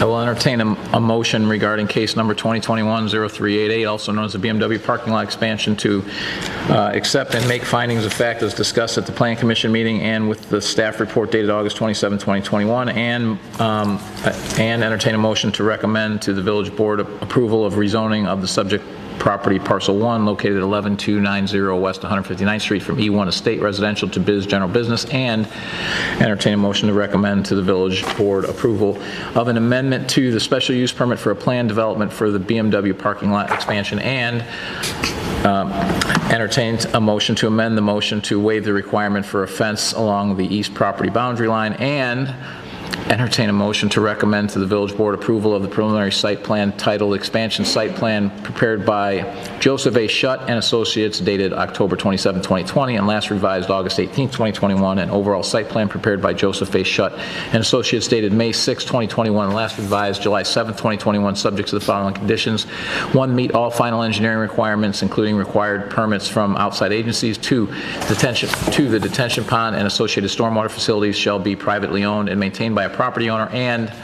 entertain a motion to recommend to the Village Board approval of the preliminary landscape plan titled Landscape Plan for BMW of Orland Park Lot Expansion prepared by Metz & Company dated November 3, 2020 and last revised August 16, 2021, subject to the following conditions. 1, submit a final landscape plan and support documentation to meeting all village codes requirements in conjunction with final engineering. 2, meet all tree mitigation and tree preservation requirements per section 6-305.f of the Land Development Code, including payments of fines and fees. And entertain a motion to recommend to the Village Board approval of the plat of subdivisions titled Preliminary Plat of Ziegler BMW Orland Park Consolidation prepared by Joseph A. Shutt Associates dated April 27, 2021 and last revised August 25, 2021, subject to the following conditions. 1, submit a record plat of subdivision to the village for approval, execution, recording. So moved on all motions. Second. Are there any comments? Call the roll. Trustee Healy? Aye. Trustee Reardon? Aye. Trustee Katsinas? Aye. Trustee Malani? Aye. Trustee Compass? Aye. Trustee Rashevsky? Aye. Mayor Pekau? Aye. I now know why none of you wanted to move that one. We're just glad you read it, yeah. That's why they try to skip it. The box is so small. 2021 Water and Sewer Rate Study Consultant Approval. Mr. Mayor. Trustee Radiszewski. I move to approve the proposal by New Gen Strategies and Solutions LLC for the preparation of a water, sewer, and stormwater sewer rate study at a cost not to exceed $48,890, and move to approve 10% contingency for work outside the stated scope of work, and to authorize the village manager to execute all related contracts subject to village attorney review. Second. Any questions or comments? Mr. Mayor. Trustee Healy. Kevin, I guess this question is for you. There's a water leak contract that we couldn't find someone to help us out with. There's nobody out there to, or how does that? We did a RFP for three work types. One of them was this water sewer rate study. We got 3. The other one was a review of our water meter Now these were all, this was, the second work order was for consulting, and this third one for, also for consulting was for leak detection. Now there are a lot of companies that do leak detection. We were looking for a consultant to help us figure out which path to go would be the best. So we will come back with a proposed solution for the leak detection at another meeting, and the water meter, we're evaluating all that as well. So we'll come back with solutions for those. For this one, we're just looking for the water and sewer rate study. Okay, thanks. Any other comments? Call the roll. Trustee Rashewski? Aye. Trustee Compass? Aye. Trustee Healy? Aye. Trustee Katsinas? Aye. Trustee Malani? Aye. Trustee Reardon? Aye. Mayor Pekau? Aye. Resolution opposing the governor's mandates regarding vaccinations and masking. Mr. Chairman, Trustee Compass. I move to adopt a resolution entitled Resolution Opposing the Governor's Mandates Regarding Vaccinations and Masking. Second. I'm just going to read the, rather than all the whereases, I'm just going to read what we're asking, and then I'm going to give a little presentation here of some data, COVID-related data. So the village president and the board of trustees of the village hereby call for the Illinois General Assembly to end its abdication of its responsibility and reconvene to address the health, safety, and welfare of Illinois residents in light of COVID-19 by exercising their valid authority to legislate in those areas. The village president and the board of trustees of the village call for the General Assembly to re-examine the governor's mandate to require universal masking regardless of vaccination status. And if I can get to the rest of it. The village president and board of trustees of the village call for the General Assembly to re-examine the governor's order for mandated vaccination and additional requirements for those who are eligible for accommodation. The village president and board of trustees of the village calls for the General Assembly to afford adequate due process for any municipal corporation or any individual resident of the state of Illinois or any business in the state of Illinois to appeal any masking and vaccination requirements. The village president and board of trustees of the village restate that it is the policy of the village not to take enforcement action in furtherance of the mitigation set forth in the governor's executive orders because the Illinois Emergency Management Agency Act provides for enforcement of orders promulgated under that act by emergency management and or disaster agencies organized under that act, and because the provisions of the orders violate the rights of village residents and employees without being fact-based necessary mitigations. So that's what we're that's what the resolution calls for. And I'm going to, before opening it up to comments, I'm going to just go through some information and some data here that I've compiled the recent COVID data. So if you can flip to the next slide. So this is Illinois daily cases, a 7-day average. And particularly need a 7-day average now because now we are no longer reporting on the weekends or holidays because COVID's not that bad. It's so bad we have to mandate vaccinations and masks, but we don't have to report every day. So the 7-day average gives us much better than a 1-day spike after 3 days of nothing.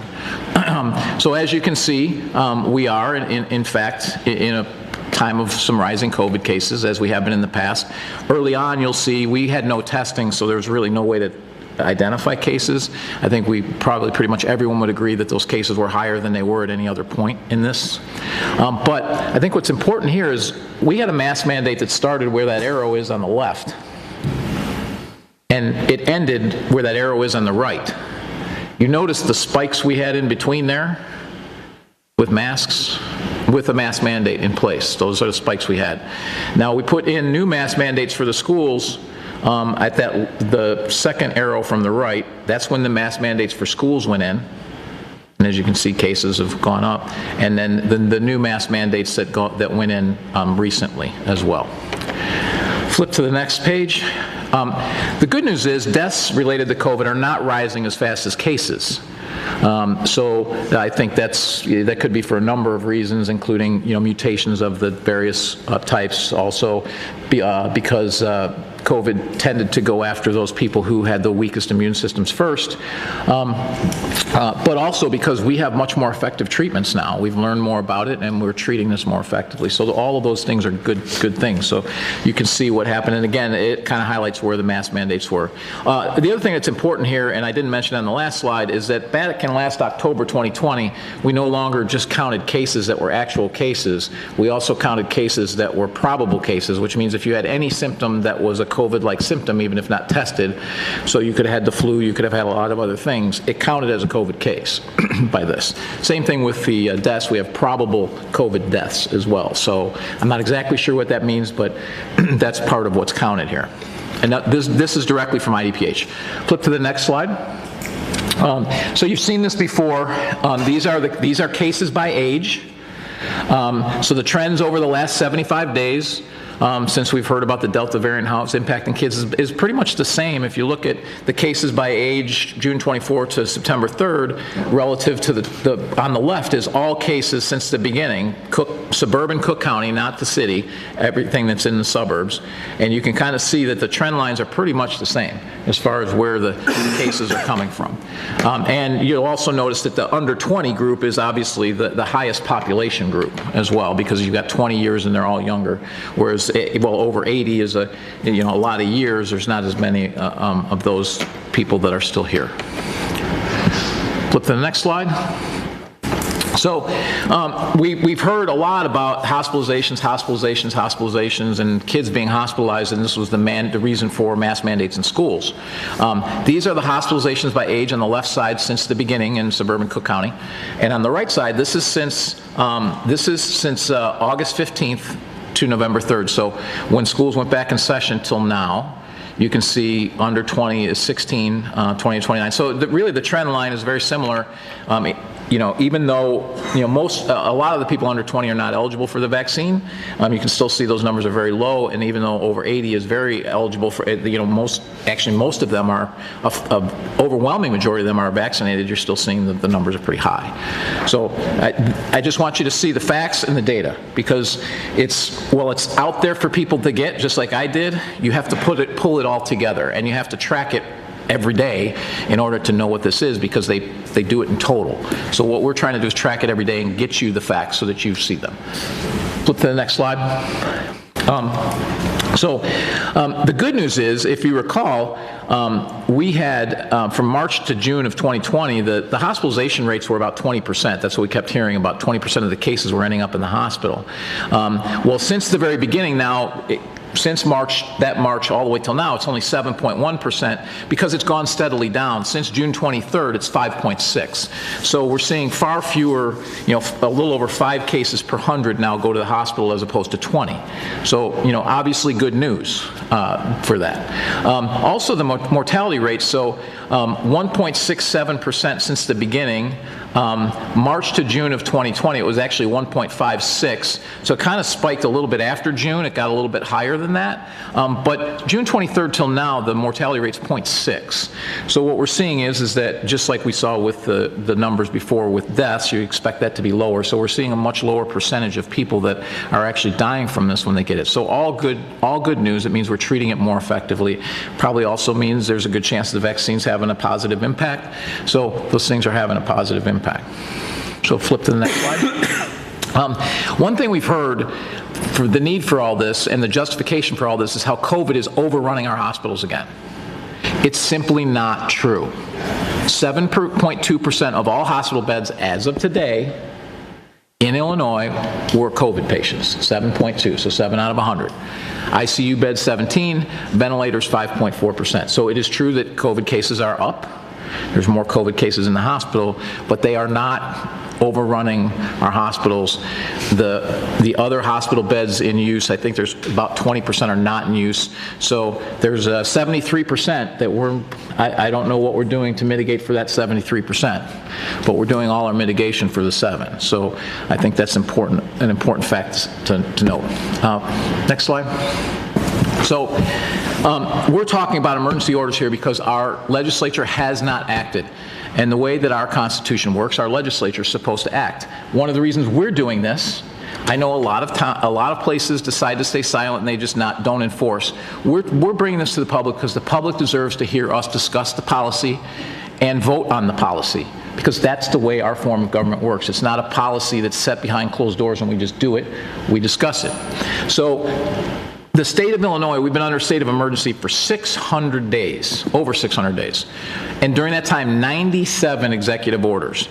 Now, over on the left, you'll see how many executive orders we've had by year. Okay? So So we're ruling by fiat and by one man. We're not ruling by legislative action. I can understand it being a little spiked in 2020 because of what happened for a month or two, but there's no excuse for the legislature to not act.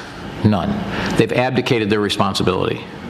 And frankly, while I may disagree with the governor's actions, if the legislature doesn't act, he has to do something. He makes a decision on what to do if the legislature doesn't. The legislature should be acting. Now, to the right is a smattering of the various executive orders. Okay, I think it's important to note those that are highlighted there really have nothing to do with COVID. Okay, so why are we doing these items when the legislature can certainly act? For example, requiring electric vehicles across the state of Illinois fleet within 10 years. So let's think about that. We've mandated that 2 nuclear power plants are going to come offline, which are going to devastate those communities. It's also the most clean energy source that we have is nuclear energy.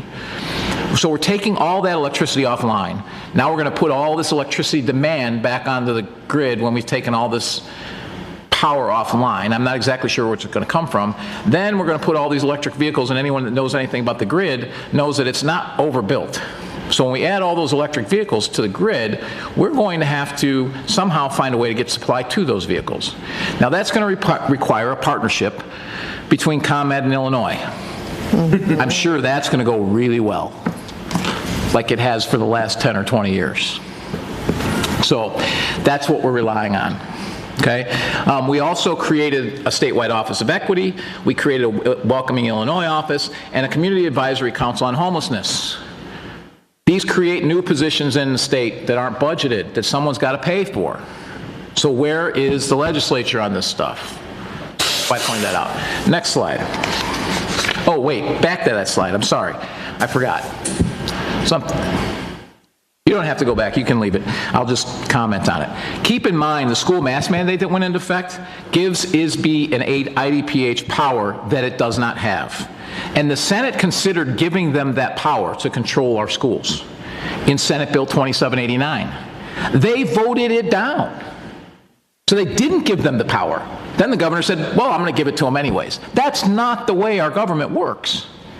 Now there's a House bill that's contemplating the same thing that is yet passed. If the state legislature wants to give ISB and IDPH that power, then they should do so. But when they choose not to do so, and they actually vote and choose not to do so, and then the governor just says, well, I don't like your ruling, so I'm going to do what I feel like, that's not the way it works. I don't think our board here would appreciate if I did something like that. So that's what happens. So flip to the next slide. So there's a lot on this slide, okay? And the reason I'm doing this is because we've heard a lot about masking and vaccinations and studies and not studies and blah, blah, blah. Okay, I did a ton of research trying to find studies on masking. Okay, so masks have been mandated, again, with the claim that this is based on science. We've asked for the science repeatedly. We've yet to see it. I want to point out that the NIH and the CDC have performed no randomized controlled test studies on masks. None. Okay? We're 19 months into this. They get billions of dollars of funding. You would think that would be an important study to do. Okay? They've done 15 observational studies. Observational studies are anecdotes, right? Observational studies are where you look at what happened in something, like they like to use the one where there were 2 hairdressers and they were masked, they had COVID, no one else got COVID. But that's not really determining whether or not, that's just an observation of that particular incident. We can point out, and I can point out an instance where the 6 people that were masked at one restaurant, the 6 servers and nobody else was, they got COVID and no one else did. It'd be just as bad to draw a conclusion from that, because we need these randomized controlled tests. That's exactly what we do for our pharmacies, for our vaccines, is we do these tests. So why are we not doing these tests? And the reason why is because you get biases. You get biases on what's exposed and what's not exposed because there's no control group, okay? So neither of them have done one of these tests. However, prior to COVID, there were 12 studies around the world that have tested the effectiveness of surgical masks in reducing the transmission of respiratory viruses. One indicated a 10% lower infection rate with masks and hand washing than hand washing alone. Okay, so it was statistically significant. The 11 others showed no difference in infection or higher infections with masks than hand washing alone, believe it or not. So definitely not anything super conclusive here. Prior to COVID, there was one randomly controlled test study studying cloth masks versus surgical masks. Now there was no control group with no masks. It was just cloth versus surgical. And the study showed that cloth masks had a 2.28 chance of developing flu-like illnesses compared to a 0.17% of surgical masks. So it certainly shows that there is a statistical significance there relative that cloth masks are not as good as surgical masks. I think that's a conclusion that can be drawn there. There was a Danish study of 4,800 participants done for COVID versus surgical masks versus no masks, and there was no statistical difference. Again, I just question why NIH and CDC haven't done some of these tests, because they could actually do these tests. All of this fighting over masks could be gone if they would just do some real scientific tests, and they've had 18 months to do it. A study published in the Physics of Fluids journal studied the filtration effects of masks. So they looked at N95. It had a 60% filtration of small particles. KN95, 46%. Surgical mask 12.4%, and 3-ply cloth mask 9.8%. So not surprisingly, N95's much more effective than surgical masks and 3-ply masks. These are the only studies I could find that are out there. So, but I felt like we needed to bring those to people's attention so that you had the information. And I guess the real question I have, given that we've had 19 months, is why haven't the NIH or CDC, or for that matter, even the state of Illinois or the state of Texas or the state of Florida, they certainly have the funds to do a test like this. Why have we not done that? It seems to be critical for public health to get us that information and do some real quality studies. We've done them for the vaccines that we've approved. Why couldn't we do them for something else that so many people are mandating? Are they effective or are they not? Flip to the next slide. So here's an example of an observational study. Japan, I think we all know, is one of the most mask compliant countries in the world. This is their cases, daily cases, dating through today. So you can see the spike they're having, and they're very mask compliant, okay? But again, it's an observational study. It's not a scientific study, because there's a lot of other factors going on there that we're not controlling for. Flip to the next one. Australia. Again, another observational study. Well, we know they've been locked down since the end of June. Most of that country's been in a complete lockdown. Look what's happened since the end of June with their cases. What's causing that? Again, this is simply an observation. You can't make a judgment because you really haven't identified the factors. But that's my point. My point is you can pick stuff on either side when you just use observations. So we need real studies. Flip to the next slide. So Illinois itself, we showed this before. We've had several surges while we're under a mask mandate. Flip to the next slide. So now we get into the vaccine. And I felt this was important because, I think it's important to have the facts as you do this. From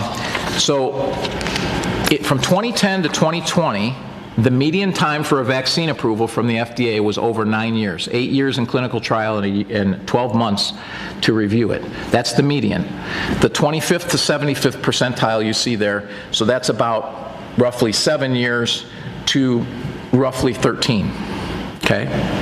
So that's where over half of those that were approved were between 7 and 13 years. So that's actual vaccines that were approved. Flip to the next one. So we approved one in a little over a year, okay? And I will say today, I am thrilled that we had an emergency use authorization with this thing as fast as we did, because I'm sure it saved lives, particularly those people who are in the vulnerable populations, okay? These are the phase 3 trials of those 3 drugs that were approved. So these are the actual numbers from the phase 3 trials. They all had, each of these groups that you see there, the placebo and vaccine, had at least 14,000, some went up to 20. But they at least had 14,000. So these were big, big trials. Obviously, because so many people were taking it, it was easier to get a big trial. So this is a phase 3 trial. By the way, for Pfizer and Moderna, the mRNA vaccine, an interesting fact, it's the first mRNA vaccines ever to go to a phase 3 trial. Okay, so they've never gone this far. The Johnson & Johnson, that particular vaccine technology has been around since the 60s and has many vaccines that use that technology. So 1.31% of Moderna's, the placebo, contracted COVID compared to 0.08% of Moderna with the vaccine. So definitely statistically significant. They all are statistically significant. Pfizer, 0.84 to 0.05, J&J, 1.78 to 0.59. And clearly these were done in different times and in different places. J&J was done throughout the world, so which could result in potentially having higher placebos even getting it. So, but they were all the placebos and the vaccines were all done at the same time in the same places, which is what makes it controlled for that group, which is how we test vaccines. Okay, so all of these are statistically significant, so I think it's great that we gave it an emergency approval. What concerns me is how fast we've gone to a full approval, and I think anyone who's paid attention to drugs and drug approval times, they are tremendously long and probably way too long, particularly for a lot of diseases. We should have that discussion about whether or not to make this process faster, but the discussion of making the process faster and approving these vaccines should be separate. We should decide on the process first, how to make it faster, then apply it to this. Not roll it all together and never really have the process discussion, which we haven't had. But again, these have clearly saved lives, and they clearly, have a positive impact. And I again recommend people go to their doctors and determine what they want to do with that. Flip to the next slide. So recently we've mandated a vaccine by the governor using his emergency powers. Okay, here's the population. This comes from the IDPH site. The Illinois percent of vaccinated over the age of 16. 70% of our population is vaccinated. Over 65, which we know is the really at risk, 86.5%. The people in Orland Park over 16 that are vaccinated, 89. Now, in fairness, this includes people that just got one shot of the series because IDPH doesn't break it out. But look at that. 9 out of 10 over the age of 16. Why are we mandating a vaccine that almost everyone has taken already? I don't understand. As something that was just approved. One man. And we have certainly approved vaccines before and mandated vaccines before, but the legislature has done it.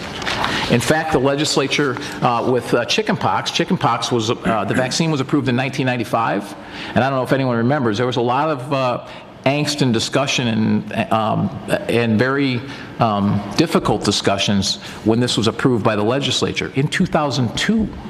So 7 years after it was approved, it was already on the market. In fact, my kids already had it at the advice of our doctors before it was mandated in 2002. So it went through like a 7 or 8 year total trial time, then it was approved, then it's another 7 years, and then our legislature voted to mandate this. Not one person. That's the key here. And again, when I talk about why is it mandated, look at how many people are vaccinated, look at the Illinois beds due to COVID. So to me, that's very concerning, why one man is doing that. Flip to the next slide. So in my opinion, and this isn't data, this is just Keith Pekau's opinion, having looked at this a lot. There's a lot of information that would help us make decisions. It would help you make decisions. It would help the public make decisions about this disease and what to do, whether to vaccinate, and what to do for themselves, right? We should be tracking for every case, age, whether they're vaccinated or not. Then we would know which vaccines are ending up in the hospital, which ones are ending up sick. We would know how well these vaccines are working. When was the vaccine given? So we would know if a booster is necessary or how long it's lasting, etc. These things are things that we would know. We would know potentially if it does, what variant. We would know whether or not it was working against one variant and not another. These would all be important pieces of information. What industry they work in. Remember, we shut down restaurants. Restaurant workers weren't getting this at an abnormal rate. If 80% of your cases were restaurant workers, well, now you might actually have a case to say, maybe we need to do something with restaurants, right? Or teachers, or, whatever the case may be. What are the symptoms that people are getting? What are the comorbidities that they have? Were they hospitalized or not? What treatments were given? Did they end up in an ICU? Were they on a ventilator? Did they recover or did they not? All of that data, if given to us, can help us make some really good data-driven, fact-based decisions. And we're getting none of it. And in my opinion, either if we're not asking for it, it's complete incompetency. If we have it because we've asked for it and we're not releasing it, then you're not being transparent to the people and you're being corrupt. So that's my personal opinion. So there's the data, and now we can have a discussion around it. So any comments? Mr. Chairman. Trustee Compass. So as of September 1st, Illinois was one of only 7 states that requires masking of vaccinated individuals. 3 more states have mandates that are only applying to the unvaccinated. Illinois is, in fact, the only state in the entire Midwest that has a mask mandate. You'd have to go to New York, Louisiana, or New Mexico to find the next one. These mandates don't seem to have come from a consensus in the Illinois majority's party. Michigan, Wisconsin, Minnesota, Kentucky, all led by Governor Pritzker's Democrat peers, do not have mask mandates. Even New York and California, previously known for extreme mitigations, exclude the vaccinated from their mask mandate. The governor's vaccine mandate is also a curiosity. For over 500 days, we've been told that we should follow the advice of healthcare providers. That's sensible, and I agree that individuals should make informed decisions with the guidance of their physician. I do have to wonder, though, the governor felt it was necessary to specifically mandate the vaccine for healthcare providers. Consider the paradox. The governor is now effectively taking informed medical choices away from doctors themselves. So let's look at those nearby states again. Michigan, Wisconsin, Minnesota, Kentucky, none of them call out healthcare workers for mandatory vaccination. Is our governor hiding vital scientific data and information from these nearby states? Information that's enough for just one person to dictate terms to the medical profession itself? That seems unlikely. So what makes Illinois different? And if you believe it's because Illinois is somehow leading the country, I'd point out that Illinois does not lead the country in much of anything positive. This year, we are still dead last in fiscal stability, according to U.S. News. Measured overall across 70 metrics, they put Illinois at 30th, that's 30 place. Illinois has not been the vanguard of success in any other factor. For the past year, we've been fed a diet of fear. In the beginning, fear may have helped us come to terms with this virus. However, after 500 days, we need more than a fight or flight reflex. Even while issuing these mandates, the most stringent in the entire Midwest, the governor has already threatened us that more restrictions may come. To my knowledge, he's not offered any guidelines or metrics that he would use to determine that, just more of the same steady drumbeat of fear. In the beginning, small businesses were closed and once reopened and have continued to face steep economic struggles. Work shortages were created by downstream impacts caused by unilateral decisions made by one person. Parents that now must drive their children to school and wait in long drop-off lines see those impacts firsthand. The Illinois Consumer Price Index is now up to 5.4%, the largest increase in annual inflation in almost 13 years. Now, we must also hope that the healthcare industry doesn't face an even more increased work shortage because of these measures. Measures not taken by any of our neighboring states. The governor has offered no long-term plan, just more threats. He's not even following his old plan. When challenged to include legislators in the decision-making process, the governor has stated that he's open to hearing ideas. Policy-making in our state now apparently requires the governor's magnanimous consent to listen. And here I thought the elected legislators of our state represented the lawmaking body, not the governor. Lawmakers of Illinois convene, discuss, debate, and most importantly, be held accountable for the direction of Illinois. It's beyond time. Thank you. Mr. Chairman? Trustee Malani. First, I'd like to say that the people of Illinois, Cook County, and Orland Park have had enough. You know, it's time for Illinois legislature to stand up for what is right and do their jobs. While we continue to wait, bureaucrats and politicians continue to lay their heavy-handed government on the people of Illinois. The path of tyranny continues with recent mandatory masking for children in school. This was put into place because it was quote-unquote determined that children were the cause of the increase of COVID cases. Well, the people of Illinois quickly began to realize the facts and that this was clearly not true. So that wasn't enough. Last Monday, a statewide mandate was put into place for everyone to wear a mask indoors, regardless of vaccination status. But that wasn't enough either.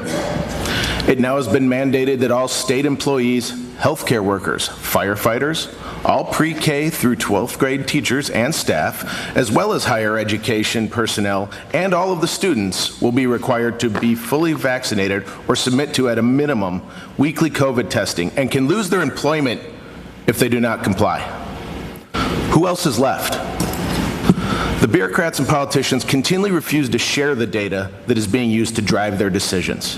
First, it was the children driving infections, which the data clearly does not support. Now, we must implement mitigations to protect the hospitals once again.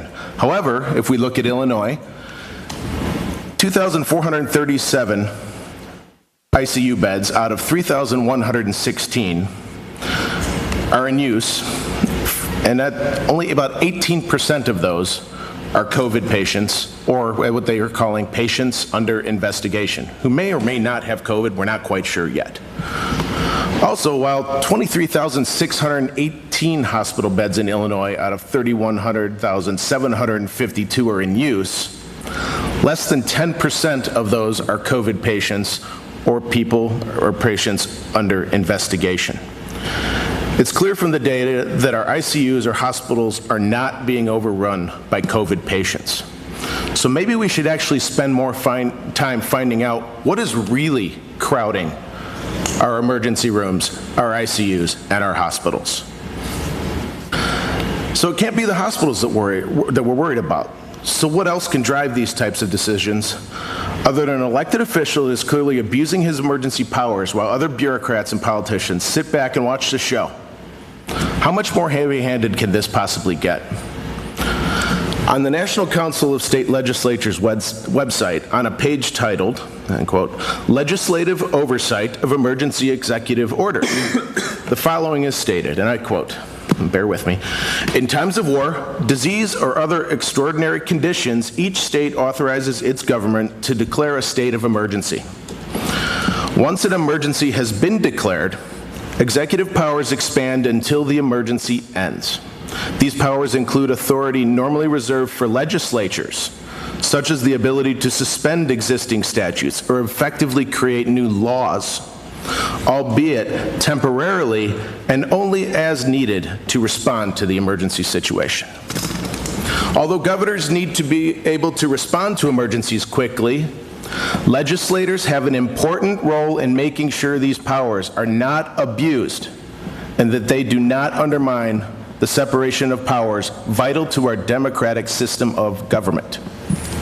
Legislators exercise several types of these checks on state executives' emergency authority in ways that vary between states. Another section of this document continues. Legislatures may retain the power to nullify an emergency proclamation by resolution. In most cases, it takes a simple majority vote of both chambers. State laws may grant legislatures even greater oversight power by requiring legislative approval for an emergency to continue beyond a specified length of time. If a state's legislature is out of session during an emergency, some state laws require the governor to call a special session. Alternatively, some statutes permit an interim committee or group of legislative leaders to extend or reject emergency proclamations. So it is clear that the provisions are in place to do something about this current situation in Illinois. And I ask and I beg, once again, up here today, for our legislature to take a stand against this clear abuse of power by the bureaucrats and politicians forcing mandates, and actually take a focus on doing their jobs and stopping this ongoing heavy hand of government. Ask the bureaucrats and politicians to make decisions based on facts that affect the health and safety of our residents. These are decisions that they've made. They were not legislated. They were not put into law. They were not made statutory like our school vaccination programs have been. They were mandates put into place using emergency powers that are made to be temporary. Dear legislature, please step up to the plate and end this tyranny of these bureaucrats and politicians today. Thank you.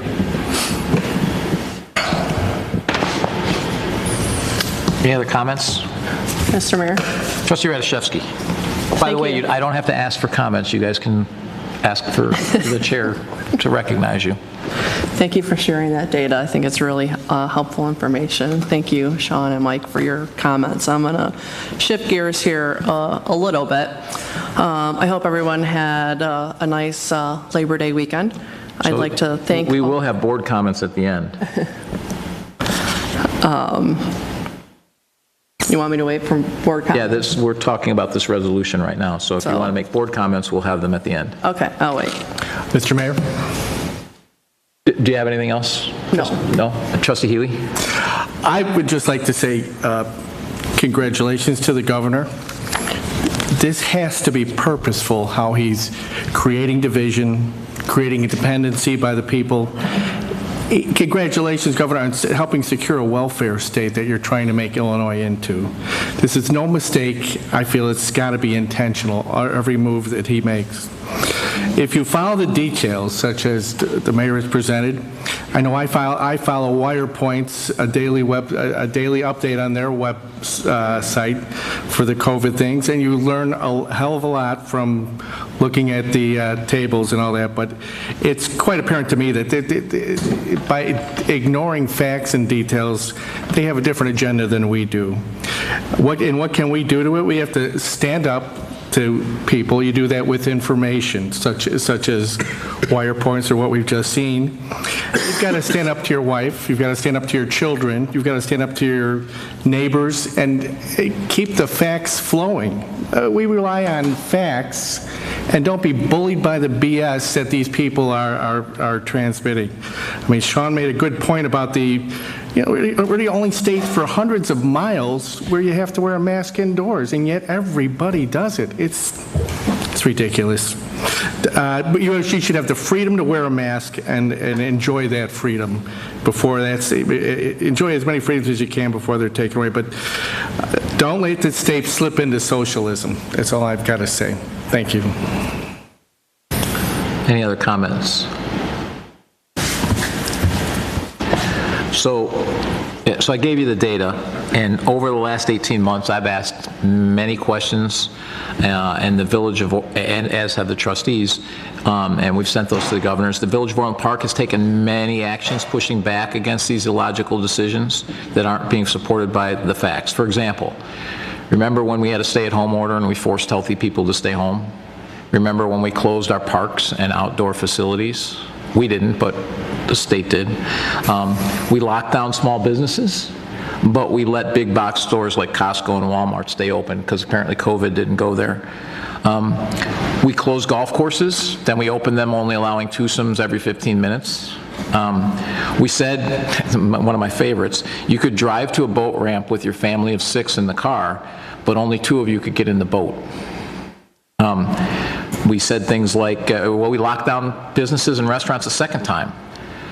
Here in Orland Park, we left them open. Across the state, they canceled all the outdoor events. We had them. We closed schools in 2020, which caused permanent harm to many of our students. Then in 2021, we made it very difficult for those schools to reopen and stopped a lot of student activities. Again, taking this out on our children, who we've seen are just not that impacted by this disease. We recently instituted a mask mandate for schools, saying that they stop the spread of COVID, but then we said that students have to test to stay. Well, if masks work, Why do we have to test to stay if they're wearing the masks where they've been exposed? This is illogical. So why do they need to test to stay? Our legislature has abdicated its duty. It's failed to act on any of these items, and they've let one man dictatorially run the state of Illinois. And that's the legislature's fault. He's now mandating a vaccine that was just FDA approved recently, when according to IDPH, the over 16 population in Illinois is 70% vaccinated, and the over 85 population is 86% vaccinated. Or excuse me, over 65 is 86%. Never before has one person been allowed to do this, and the legislature is silent. You can hear a pin drop. We've asked for facts, we've asked for data time and again, and we've been ridiculed and told we don't care about people. When people push back, here's what the Pritzker administration does. The State Liquor Commission fines you with no due process for infractions they make up. They've done that here, they've done that to the village, they've done that to village businesses. The State Liquor Commission threatens restaurants with losing their liquor licenses. When a school board member downstate who happens to be a physician pushes back on mask mandates, the medical licensing board starts a politically motivated investigation on him and his medical license. Think about that, he's acting as a school board member. When a school board pushes back on these mandates, ISB and IDPH take away their funding. They take away their accreditation. They take away their IHSA sporting events, leaving the school boards with no choice but to comply because resistance is futile. And tell the schools and their students that their diplomas won't be valid, meaning they can't get into college. So we're going to penalize our students for something that the school board does.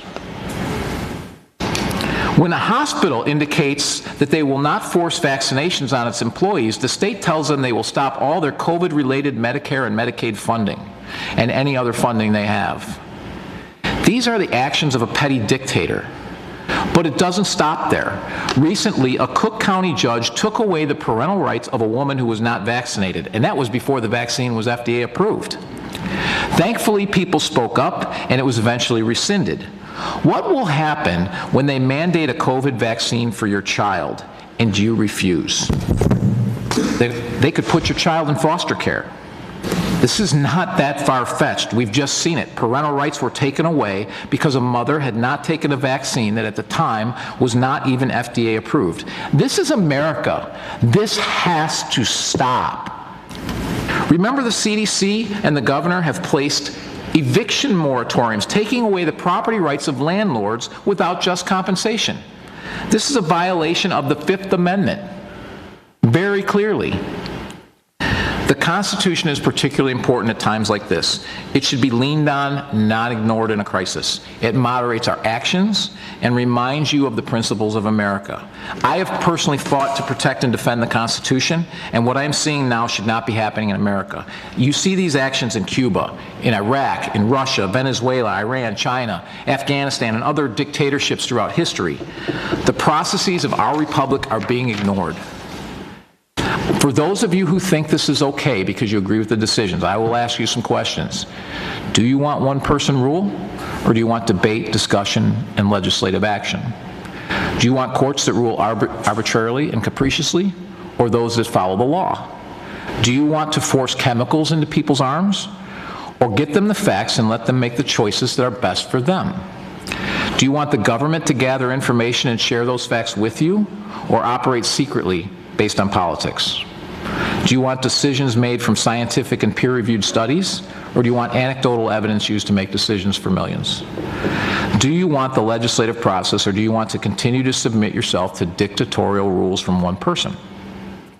The ends do not justify the means.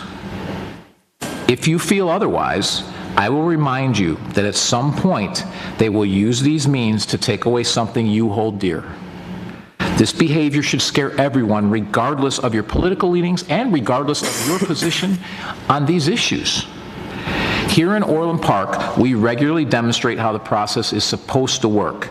We share the data with the public. When we vote on these policies, like we're doing now, particularly those are controversial, which this certainly is, we conduct these discussions in public and vote in public. We allow the public to speak at our meetings where we have these discussions. Every decision we have made, we have discussed publicly back to the beginning, and there's certainly been disagreements. That is how the system is supposed to work. I will be supporting this resolution because it is high time for the legislature to do their job and legislate. It is also time for them to rein in a governor that is drunk with power and demand that the facts behind his decisions are shared. I will be supporting this resolution because there's a lot of data that IDPH should be collecting for each case. If this information is not being collected, like I said, it demonstrates incompetence. If it is being collected but not being shared, then it demonstrates corruption. Either is bad, and it's time for it to stop. I will be supporting this resolution because the facts that are available do not support the decisions being made. I will be supporting this resolution because it's time for the state to stop violating people's constitutional rights by circumventing the procedures required by our Constitution and our laws. Call the roll. Trustee Compass. Aye. Trustee Malani. Aye. Trustee Huey. Aye. Trustee Katsinas. Aye. Trustee Reardon. Aye. Trustee Radiszewski. Aye. Mayor Pekau. Aye. Motion carries 7-0. Non-scheduled citizens and visitors. We have two here. And again, I'll remind you of 3 minutes. Mary Ann Malin.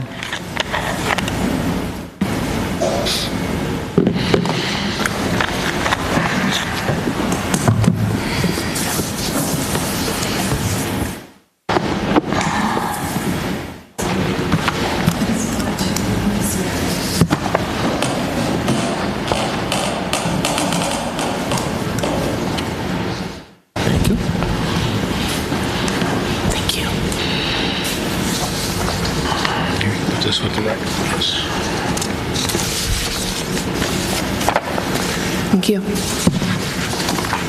Thanks, Marianne. I guess I'll take the copy.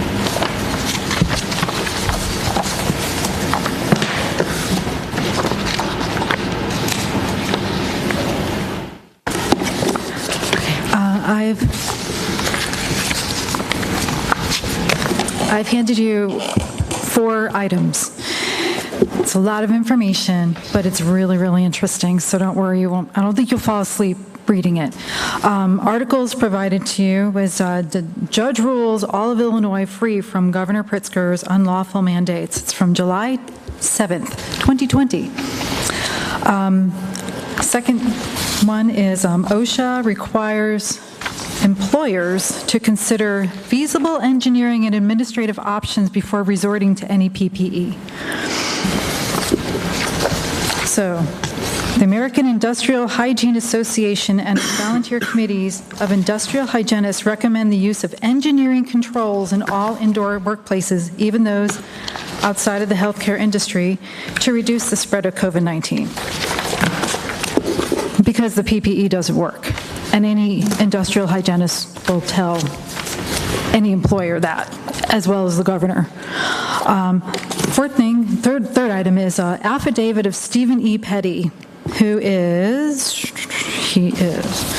a certified industrial hygienist, certified safety professional, and a professional engineer.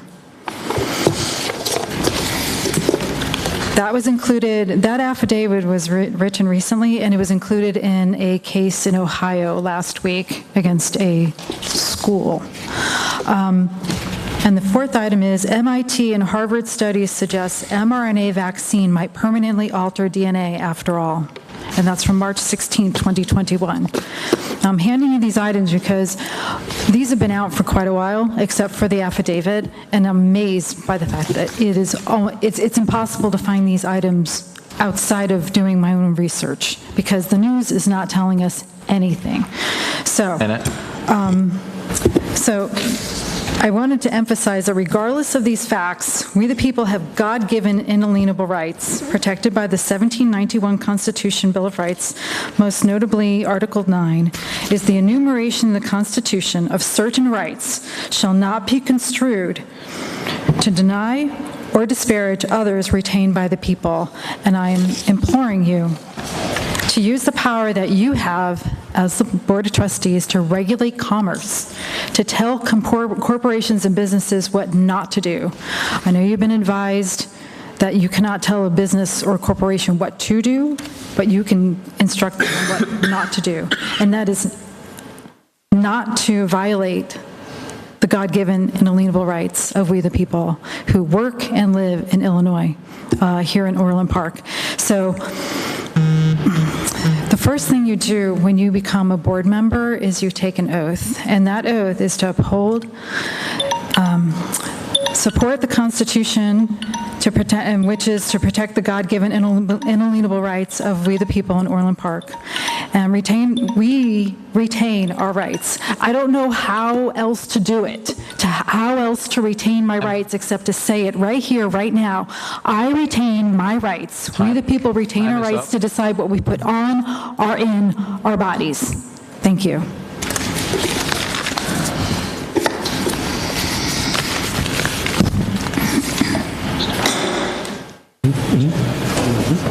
Precisely. Brett Malin.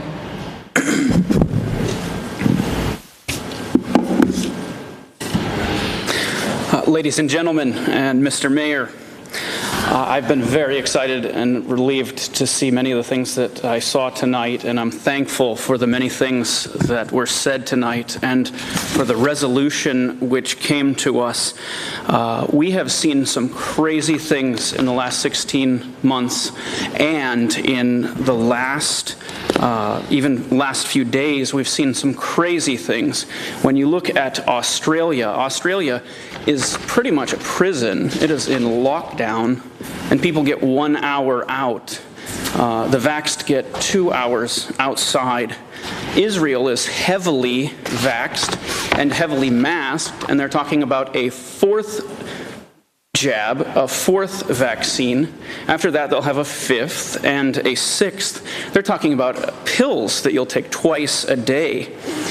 We look at our beloved United States, and we always think, many people think, that could never happen here. It could happen here, and we need to oppose it. That's why I'm so thankful for recent comments that have been made by Mr. Mayor and also what was done here tonight. Thank you so much. You all have shown very good leadership, and I appreciate it very much, and many, many people appreciate this kind of leadership. Those people who continue to wear masks during this time, you have to understand how crazy this is. I mean, they touch these things, they're filthy, they're breathing their own exhaust into these things, and it's quite vile. In the movie Beverly Hills Cop, the way to stop a car was to place a banana in the tailpipe. And there was a running joke throughout that movie, we aren't going to fall for the banana in the tailpipe. And those who continue to wear masks after what we know now are those who continue to fall for the banana in the tailpipe. Thank you, Mr. Mayor, for what you did tonight and for what you have said and for your opposition to the tyranny that is our governor. Thank you for not falling for the banana in the tailpipe, and thank you for not being gullible, and thank you for opposing the mask mandate and the mask virtue signal. Thank you for your comments. Board comments. Board comments. Trustee Radiszewski, since you were so ready to go. I was very ready to go. Everyone, I was hoping everybody had a nice holiday weekend and enjoyed your Labor Day. I'd like to thank all the hardworking men and women for your contributions in keeping our economy strong, and a special thank you to those who are on the front lines making sacrifices every day to keep us healthy and safe. I do realize that many of you were not able to have the Labor Day, a holiday day off, especially those who are on the front lines, such as medical professionals, police officers, firefighters, and our military members, many of whom are helping those impacted from natural disasters that have been happening across our country, from wildfires on the West Coast to Hurricane Ida on the Gulf, flooding along the Upper East Coast, amidst an ongoing global pandemic, a pandemic that has caused loss of lives, taken its toll on our economy, impacted our livelihoods, and since has evolved into a national debate over mandating masks, vaccinations, blaming, shaming, causing doubts in our government on the state and federal level. This is a time for unity, a time to care about one another, to be a humanitarian. This Saturday, September 11th, is Patriots' Day. It marks the 20th anniversary of the biggest act of terrorism ever in the United States that killed almost 3,000 people, injured more than 6,000, and caused physical and mental health conditions for thousands of people exposed to the toxins, including PTSD, anxiety, depression, lung disorders, and various cancers. Many people are still dealing with these issues today.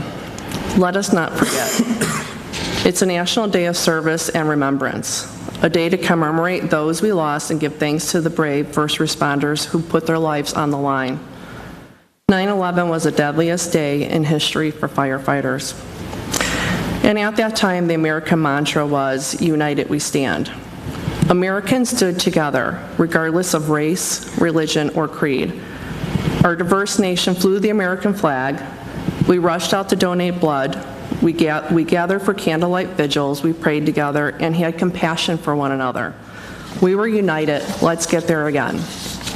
This Saturday, September 11th, at 10 a.m., the Village of Orland Park will hold a commemorative ceremony at the Arapaki Memorial and will feature tributes from community members. I hope to see you there.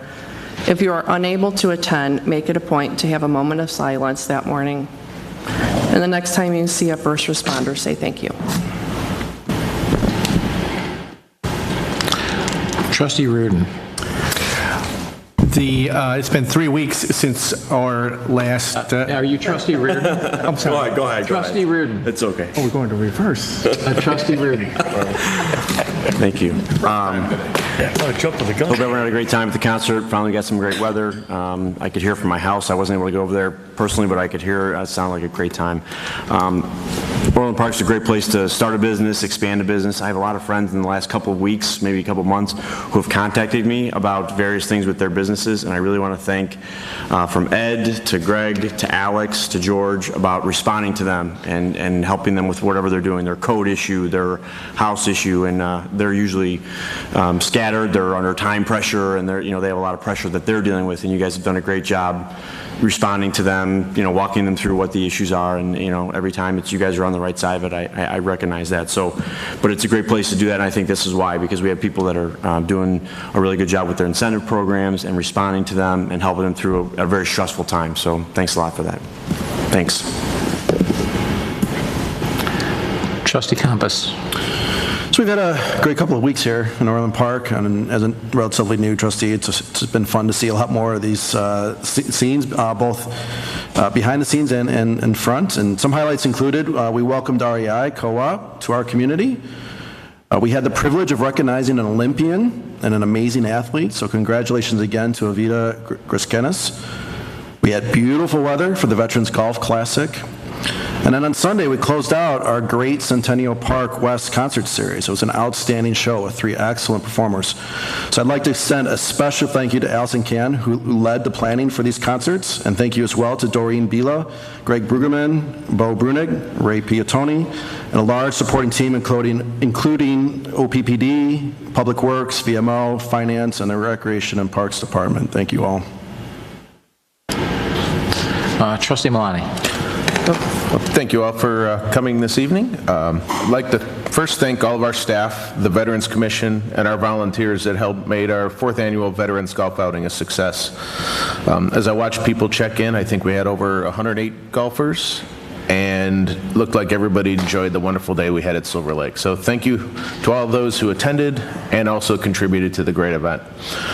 Also had the opportunity to support the annual bike ride for Special Olympics on August 29th. The Orland Park Police Department and our emergency services volunteers supported the event, along with other volunteers from the community. Despite a small interruption by the weather, about 5 minutes or so, everybody enjoyed their rides. Thank you to all of those that volunteered to help with the event. We couldn't have really run it as smooth without you. One of the other benefits of actually assisting in the ride is I had the opportunity to drive through many of our subdivisions throughout Orland Park. Notice I didn't say ride a bike. That would be...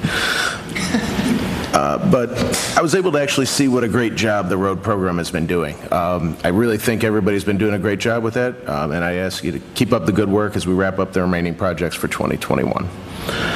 And as Trustee Ratajkowski mentioned, I look forward to seeing everybody at the September 11th 20th anniversary ceremony, which will take place in front of the Arapache Memorial on September 11th, beginning at 10 a.m. Thank you all for coming, and have a great night. Trustee Katsinas. Thank you. In light of the recent weather conditions we had today, I think it's a good reminder to tell people to sign up for Code Red, and they can do that on our website. Go to villageoforlandpark.org, go to the Police Department tab, and you can sign up. There's a small form you fill out. None of the information that you put on that form is shared or sold. It's highly confidential. What the village uses this for is to notify residents and our businesses of any emergency or urgent situation. Could be a police matter that requires your immediate attention. So I think that's really, really important. I saw on some social media that people were complaining they did not get the call. You don't automatically get the call. You have to sign up for it. So please tell your friends, family, neighbors. Very, very important to do that. Just to reiterate what Sean said, the concert was amazing, and thank you to all the staff that worked it and all your efforts that went into it. You were working so other people can enjoy the holiday. So everyone had a great time, so mission accomplished. Thank you.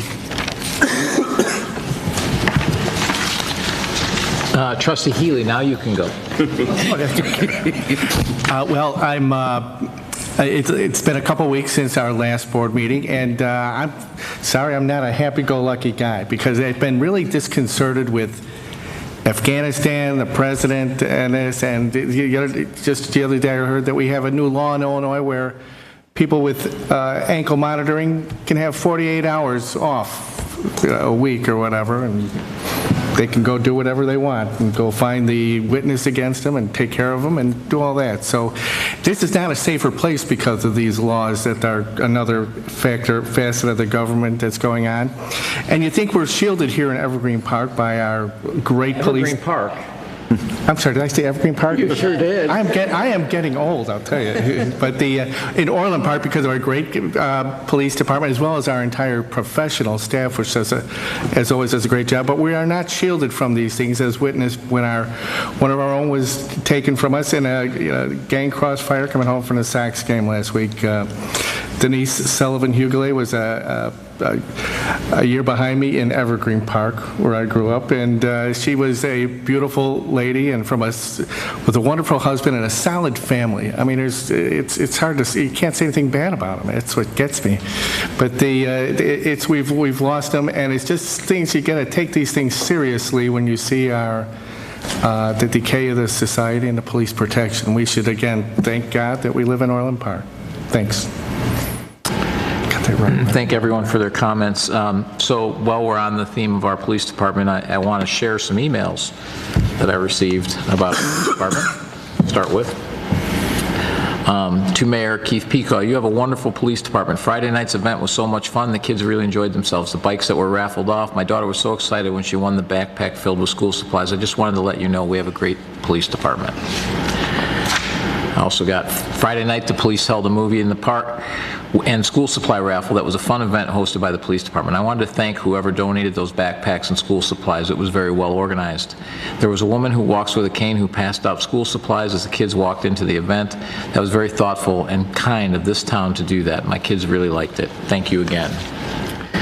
Then to the mayor and police chief, thank you for the enjoyable evening on Friday, the movie in the park and the school supply raffle. It was funny. It was a fun evening that was so generous to whoever donated those school supplies. My son really enjoyed it. And the bikes that were raffled off. We recently moved to Orland Park, and that was our most fun event yet. Those backpacks that were filled with school supplies. You guys are great. So those are the kind of emails I get on a fairly regular basis, so I wanted to share them with you because I know that there's often a lot of bad news that we see out there. And just to tell you what a wonderful staff we have, and led by our police department, but doesn't stop there. As mentioned, you know, we honored an Olympian here within the last couple of weeks. We also had the Veterans Golf Classic, which volunteers from all parts of the village to help make that happen, including Parks and Rec and our Veterans Commission as well for all the work that they did there. And we've now, over 4 years, have raised over $100,000 for our veterans groups, and that was fantastic. And Joel Van Essen gave a fantastic speech there as well, so appreciate him taking the time to do that. As a veteran of Operation Enduring Freedom, I greatly appreciate it. The concert series, the concert, as everyone talked about, was great. You know, awesome job, Ray, Doreen, Allison, all of the recreation staff that was there, all the public works staff that do everything setting that up is fantastic. All of the police that are there, and that were there in uniform, and then also all the police that were there enjoying the concert. So we had extra duty there. We didn't even know. We had extra coverage. So just a fantastic event. We had perfect weather for both the veterans and the concert series. So while we had one rained out earlier in the year, we couldn't have asked for better weather the last two events that we've had. So it takes all of staff to pull that stuff together, and also thanks to all the wonderful sponsors for all of those events, but particularly the Veterans Golf Classic, because that's what really helps us raise the money for veterans. I don't want to forget development services as well. I mean, we had REI open, as mentioned. Also tomorrow, we have Caputo's opening, finally. They finally were able to get enough employees to open. We have more to come to announce, I think in the next month or two. So a lot of good things happening, and so thanks to all the hard work. And I know that we're setting a record for permits this year, so we've been very, very busy on that. And then, you know, I don't want to forget our Public Works Road Program, also doing great. Anyone who's seen our streets and how much better they look, and I know that not every subdivision has gotten done. It takes 15 years to get through all of our subdivisions, but we're catching up, and you know, great work from engineering as well for that, as well as the 151st Street project, which, based on my knowledge, should be done in the next few weeks. We're going to be doing some landscaping starting this week, and then in a couple weeks we'll have the final lift, and it'll all be punch list items, so it'll be opened up and you'll be able to use it. You really want to thank everyone for all of that, and remind everyone we do have a couple events coming up. The 9/11 ceremony on Saturday, so please come out to that. And then also we have Brewfest coming up as well. So, and that is the following weekend, right, the 18th. And I believe there are still tickets available for that as well. So look forward to seeing you there. So a lot of great things happening in Orland Park, and you know, it winds down this time of year because the summer is so full and so busy, and obviously we all get kind of shoved indoors as the weather turns. But please go out there and enjoy all we have to offer, all the great bike paths, Centennial Park, you know, even the things that aren't Orland Parks, all the forest preserves and everything else that we have both in our town and around it. Please get out and enjoy them all while the weather is still good. And with that, I'll take a motion to go into executive session. Mr. Chairman. Trustee Campus. I move to go into executive session for the approval of minutes and the appointment, employment, compensation, discipline, performances, or dismissal of specific village employees. Second. Call the roll. Trustee Campus. Aye. Trustee Milani. Aye. Trustee Healy. Aye. Trustee Katsinas. Aye. Trustee Reardon. Aye. Trustee Radiszewski. Mayor Pekau. Aye.